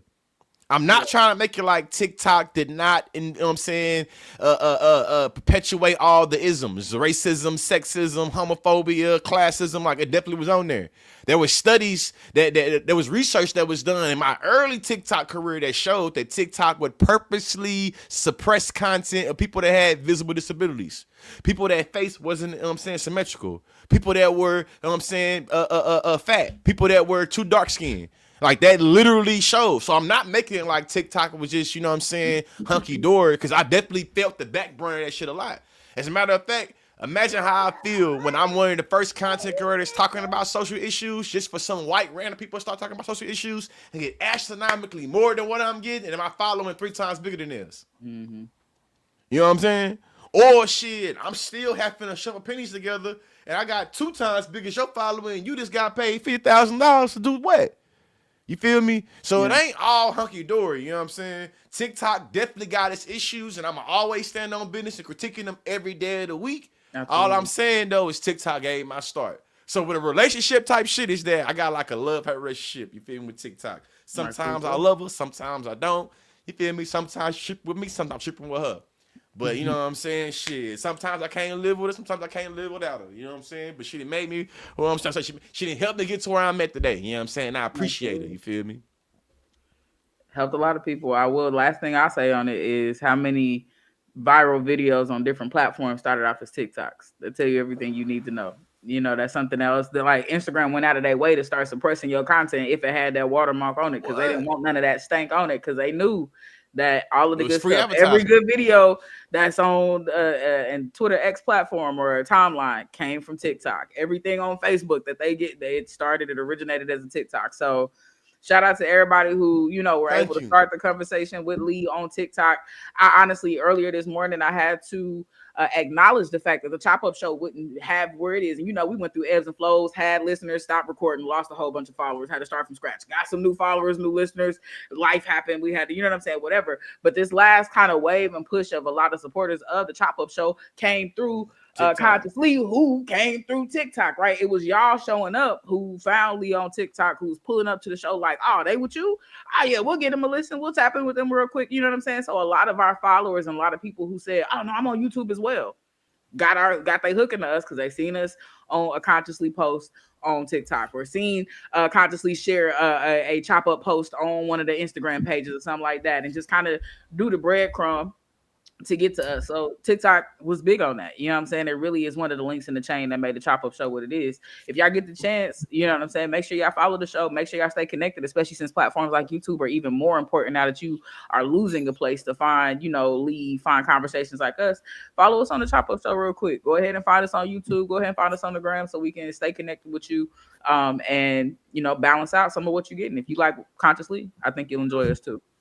Just troll them all day on this app. Spotify, Apple Music, the entire music industry is completely flipped upside down on its head because of this app. Labels can no longer gatekeep and control what music we listen to. We get to choose ourselves. It has completely leveled the playing field for independent artists, and labels don't like that because now they can't make money off of our music. Every major news source has lost viewership. They're all laughing stocks now. Nobody watches the news unless they're over 65 years old. And don't even get me started on the biggest one of all, big food and big pharma. Remember all the protests we coordinated against Kellogg's and Heinz and how much money they lost because we all band together on this app? TikTok has allowed us to pull the veil away from the American people and realize how these big corporations are literally poisoning us and then trying to get us addicted to medication to solve the problem that they caused by poisoning us. I mean, do you really think Luigi would have made ripples the way that he did if it weren't for this app? Even gym culture has skyrocketed because of this app. People are taking better care of themselves. I saw an article recently that says Planet Fitness is starting to lose money because people are actually using the memberships they're paying for. The alcohol industry is in complete disarray. Wine is being consumed less. Hard alcohol is being consumed less. People are going to bars less, all because of this app. We're realizing how toxic and dangerous alcohol is to our society. That's the real threat. Every major political and economic power that has been built up over the last 150 years in this country to turn us all into livestock is being severely threatened by TikTok. But it's not just TikTok. It's America's ability to communicate with each other without interference. This entire fucking system only works for them if we cannot communicate with each other directly. That's why it doesn't matter what fucking app we go to next, guys. That's why Red Note or Neptune or going back to Instagram or YouTube Shorts, none of it matters. Unknowingly, this app created a revolution in this country and absolutely changed the way the American people communicate with each other, and that's what they want to get rid of. They want us all to go back to 2015. I just wish we were asking less, what app are we going to go to next, and asking more, how are we going to combat this blatant corruption in our government? Everyone is praying that once TikTok goes away, we'll just quietly shuffle over to another app that's controlled by the United States government and just go about our lives. And I don't know, based on what I'm seeing this week and how defeated we all are, I'm worried they may actually get what they're hoping for. If someone has a plan of action, please drop it in the comments, because I don't think it's enough for me to just download another app. We need to start doing something about this. It's true. Okay, so I don't, because I know we about to wrap it up, and I appreciate this conversation with y'all. This, you know, we doubled it up today, but this has been really refreshing. But I think that a problem that we run into is that ultimately getting around who controls this media. You feel me? We had an opportunity to be about that about a year ago.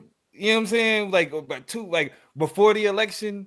You feel me? Because I really think that even though Joe Biden is the anchor that signed off on this, I think it only gets worse with Donald Trump because who Trump is empowering now.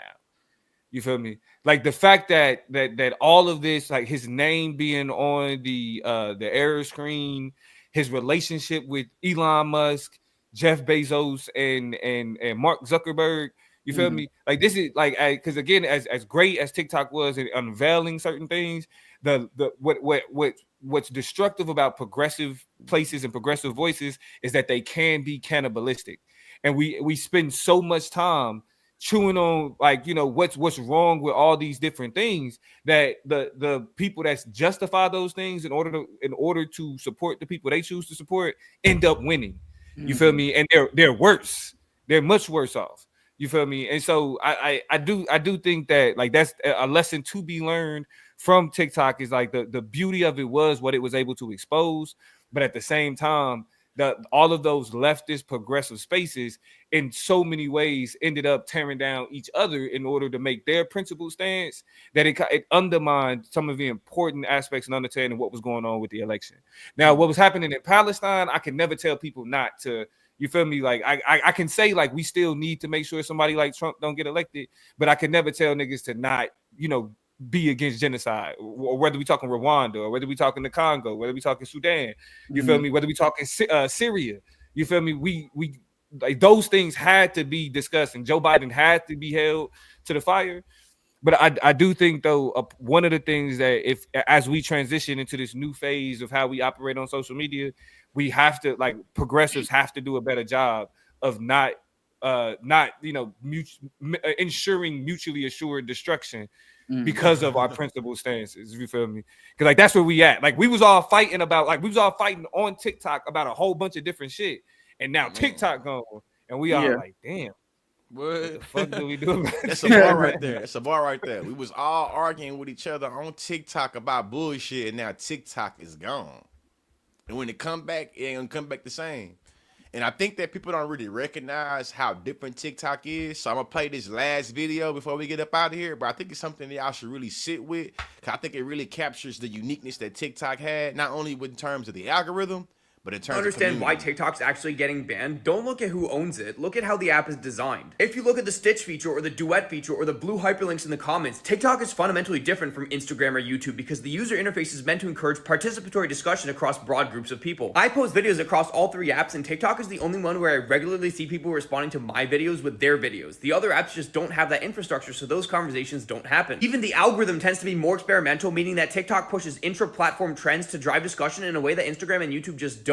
They tend to recommend more of the same creators you've already engaged with. What that means is that we have a uniquely collaborative culture that allows us to uniquely organize groups of people, especially politically active people who disagree with the mainstream narratives. You can see this in how half of all online memes now come from TikTok compared to just 13% of the other short-form video apps. That's because memes trace back to where the conversation is happening, and right now that's on TikTok. However, the people in power often don't like the topic of that conversation, especially when it comes to things like Luigi and Palestine, because it's uncomfortably evident that the people disagree with their angle. So the solution is ban TikTok. Eliminate our ability to have that level of discourse, and it stops being as much of a problem. Hopefully we'll be able to rebuild that somewhere. You can find me under the same username on every platform.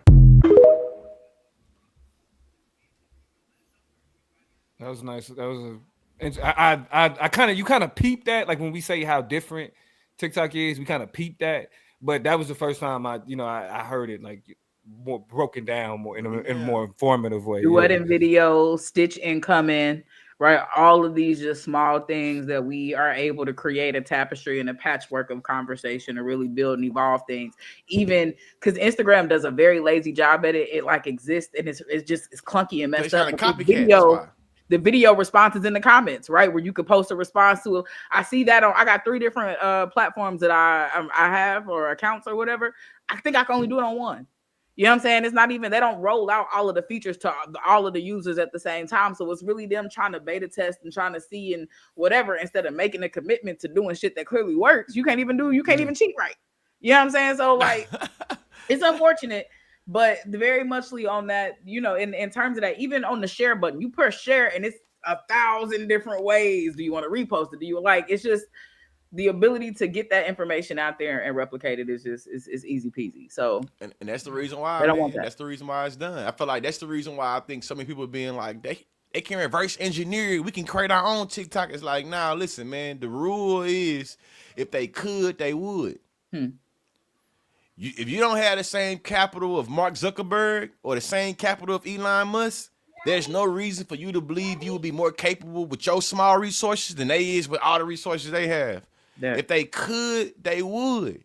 TikTok revolutionized the way that we will always, forever, the way we consume content, because that For You page. You feel me? I was on Instagram for 5 or 6 years and struggled to get my 5,000 followers that I had. I was on TikTok for 3 months and had 10,000 followers. Really, 2 months and had 10,000 followers. 3 months, I probably had 100K. You know what I'm saying? TikTok allowed for me to get more exposure that I always felt like I had something to say. I just felt like being from Bryan College Station, Texas, and being in Norman, Oklahoma, at the University of Oklahoma didn't give me the exposure and accessibility I needed. TikTok gave that. Listen, man, we got shorts, we got reels, we got Facebook videos because of TikTok. Literally because of TikTok. And all those apps still can't. You're not going to doom scroll on YouTube Shorts. You're not going to doom scroll on Reels. You're not going to doom scroll on that shit. You're not going to doom scroll reading tweets or reading X's or reading Sky Blues. TikTok is where it happened at. So when you think about what's going to happen on Tuesday, probably, or Monday, probably going to be on Tuesday, Donald Trump is going to come in there and talk about how we serve the American people. You feel me? The CEO of TikTok gonna kiss the ring, and now we're gonna be able to talk about for the next 4 years how Donald Trump saved 270 million people on not losing their job type shit. All because the Democrats, in my opinion, is full of shit. I ain't gonna come with no different word. They full of shit. They full of shit. You feel me? They That's fault. a fact. You know what I'm saying? Well, actually, it is their fault. They full of shit though. You feel me? 100% they fault. Yeah. But yeah, man. Real quick, shout out to Irvin. Irvin in the comments said that they follow the Chop Up Show. I really appreciate that. So thank you for going ahead and jumping in and stay connected with us, and then articulating that you did that thing in the comments. Like, that means a lot to me. Y'all don't know me from a can of paint. My name is Toya G. Appreciate y'all sliding in and just kind of hearing out, you know, consciously, because that's who you came for, but also rocking with us as well. Beyonce. But yeah, with that, man, I gotta go ahead and Lady Munchkin down, man. Lee, appreciate the dialogue. You already know. You can keep talking. I'm tired. I'm tired of light-skinned nigga, man. I'm tired of him, man. Hey, but y'all follow the Chop Up on Instagram. I mean, follow the Chop Up on YouTube, man. We'll let y'all know when we live, but gotta get to the family, man. I'm gonna holler at y'all. All right, got y'all. it. Shout out to Facts and Snacks. Yeah, Facts and Snacks, man. Facts and Snacks says, not gonna lie, I'm really going to miss y'all Black American friends. All my Black American friends and mutuals on TikTok, because y'all make the app for us Black Canadians. Also, I have always appreciated your content, Lee, and thank you for the contributions. Hope to see you soon. Hey, Facts, appreciate you tremendously for the support, for the engagement. Hopefully, I'll finally get to take my country ass to Canada for the first time. Really looking forward to it. You know what I'm saying? You know, my motto is education is elevation. You know, research over me search, you feel me? It's really sad that our government did it this way. You know what I'm saying? Here in America, it's supposed to be the most freest country in the world, but you see we get played with. You know what I'm saying? I know I said we had, I was gonna do one last video, but it's really gonna be my last video. One of my more favorite content creators over there on TikTok. So hopefully we can, you know what I'm saying, get it back. I don't know if maybe I'm just ignorant, and that could be it. Somebody break it down to me on an elementary level. Why should I give a fuck who has my data? I get online and tell y'all my data. You know what I'm saying? Like the government already has it. And like, you know, it be reminding me of when people be like, oh my gosh, don't give your DNA to Ancestry.com. They're gonna steal your DNA.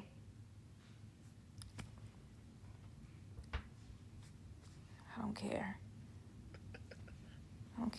Don't use Face ID. They're scanning your face. They have cameras in every angle of this motherfucker. You know what I'm saying? Like, maybe I'm missing what the threat is. Like, I get y'all keep saying the threat of national security is they're getting your data. To do what? What they gonna do with me? Listen. What they want with me? I don't have. Two things.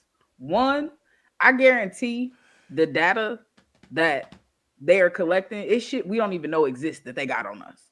Right. So this whole the data, y'all are collecting information that I don't even know exists that's connected to me, who I am, where I am at any given time anyway. And we know that I understand that. Second thing is this, and this statistic might be like 15 years old, but 15 years ago, I feel like I came across a statistic that the average American is found on video facial recognition or is recorded on some type of CCTV camera apparatus at least 22 times a day. And that was at least a decade and a half ago. If you don't think your face is plastered, it's cameras you can't see, everybody got a Ring camera now, nigga, you are everywhere.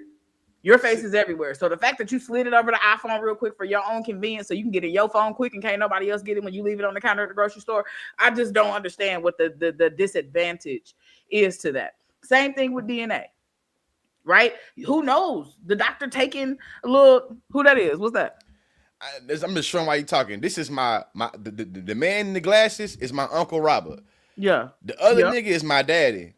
The reason why I'm bringing this up right now is because facial recognition has advanced so much. My sister was able to go to ancestry.com and type in my dad's name, and a pictures with an S. Come on, man. Came up of him in high school.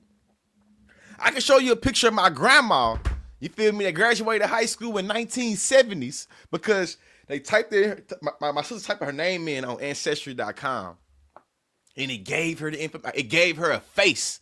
Come on, man. So the idea that our data is just, hey, me and Toya was in debate and we debated about this concept called biopower.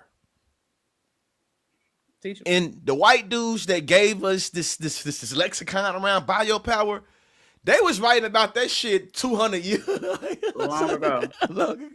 So don't act too brand new when they start talking about data. The last thing I say, and I end it like this, man. After 9/11, our government passed the Patriot Act. The Patriot Act set the precedent that said that Americans are willing to give their freedoms up insofar that they guarantee security. Mm-hmm. As a millennial and somebody that grew up and coming into their political consciousness around the time we're talking about the Patriot Act, a lot of us have become desensitized to the value of our data because y'all been using it. You telling me you know the porn I watch or you know the argument I got with my wife about? I don't care about that. You feel me? To me, that's the data that y'all got. You know what I'm saying? Y'all being able to flip my attention and my fears and my inhibitions into marketing. Okay. That's what we would call non-unique. Non-unique. Y'all doing it already. And just like they said, the comment said, any accusation is a confession. The reason why the American government is so worried about the Chinese government doing things with our data is because the American government does all these things with our data. It's a reason why Mark Zuckerberg was able to get him a nice little medal, because he uses, the government is able to use Facebook as a public good. Facebook even said, hey, when you delete shit off Facebook, we still keep it just in case the police need it. Just in case. Hey, I seen a documentary where Facebook is able to destabilize entire countries because they correlate Facebook with the internet. So they say they're on the internet, they mean they're on Facebook. You know what I mean? So the idea that the Chinese government is going to do some shit, you worried. You're guilty because you're worried that they're going to do to you what you've been doing to us. Or they're going to do to you what they've been doing to them.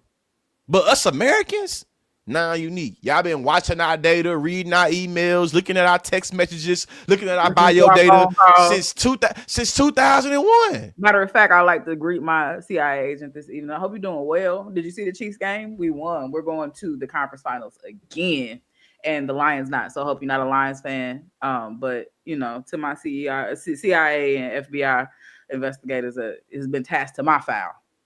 Hey, and just in case my my Chinese agent came over here from TikTok and started following me, man, I appreciate you. You feel me? I appreciate you, my Chinese agent that's been looking at my data and shit. You are appreciated. Nice you know to what have I'm you. saying? Don't go nowhere now. You know what I mean? You've been good looks and so you've been watching me and shit. So don't go nowhere. God damn it. Stay here. You feel me? You with me and I'm with you. We are together. Yeah. Absolutely. Curtis been on fire all in the comments all night. Shout out to Curtis. Israel makes the hey Curtis, man. I'm gonna pull up and I want to talk to you, bro, because you've been dropping some shit. You feel me? Israel makes hey, listen, man, this is what we know, right? All her genocides is tied together. When we're viewing from our phones, they got the lithium and the cobalt from a Congolese being able to put blood, sweat, and tears to do it, and we're seeing Palestinians get blown up. You feel me? Just so we can see the Sudan, you know what I'm saying, the Sudanese gold being took to the UAB, to see the people in, you know, hey, listen, man, all the shit interconnected, intersected, and these Western governments always figure out a way to monetize and profit from struggle and bloodshed. Education is elevation, man. Y'all make sure y'all follow the Chop Up Show. My website is the Chop Up Show. It's called the Chop Up Show. You know what I'm saying? Sheldon, I see your comment. You said you couldn't find it when you searched for it. The Chop Up Show. I'm putting the I'm gonna put it in the description of this video too. I'm putting the description of this video too. Definitely, man. It's been real, man.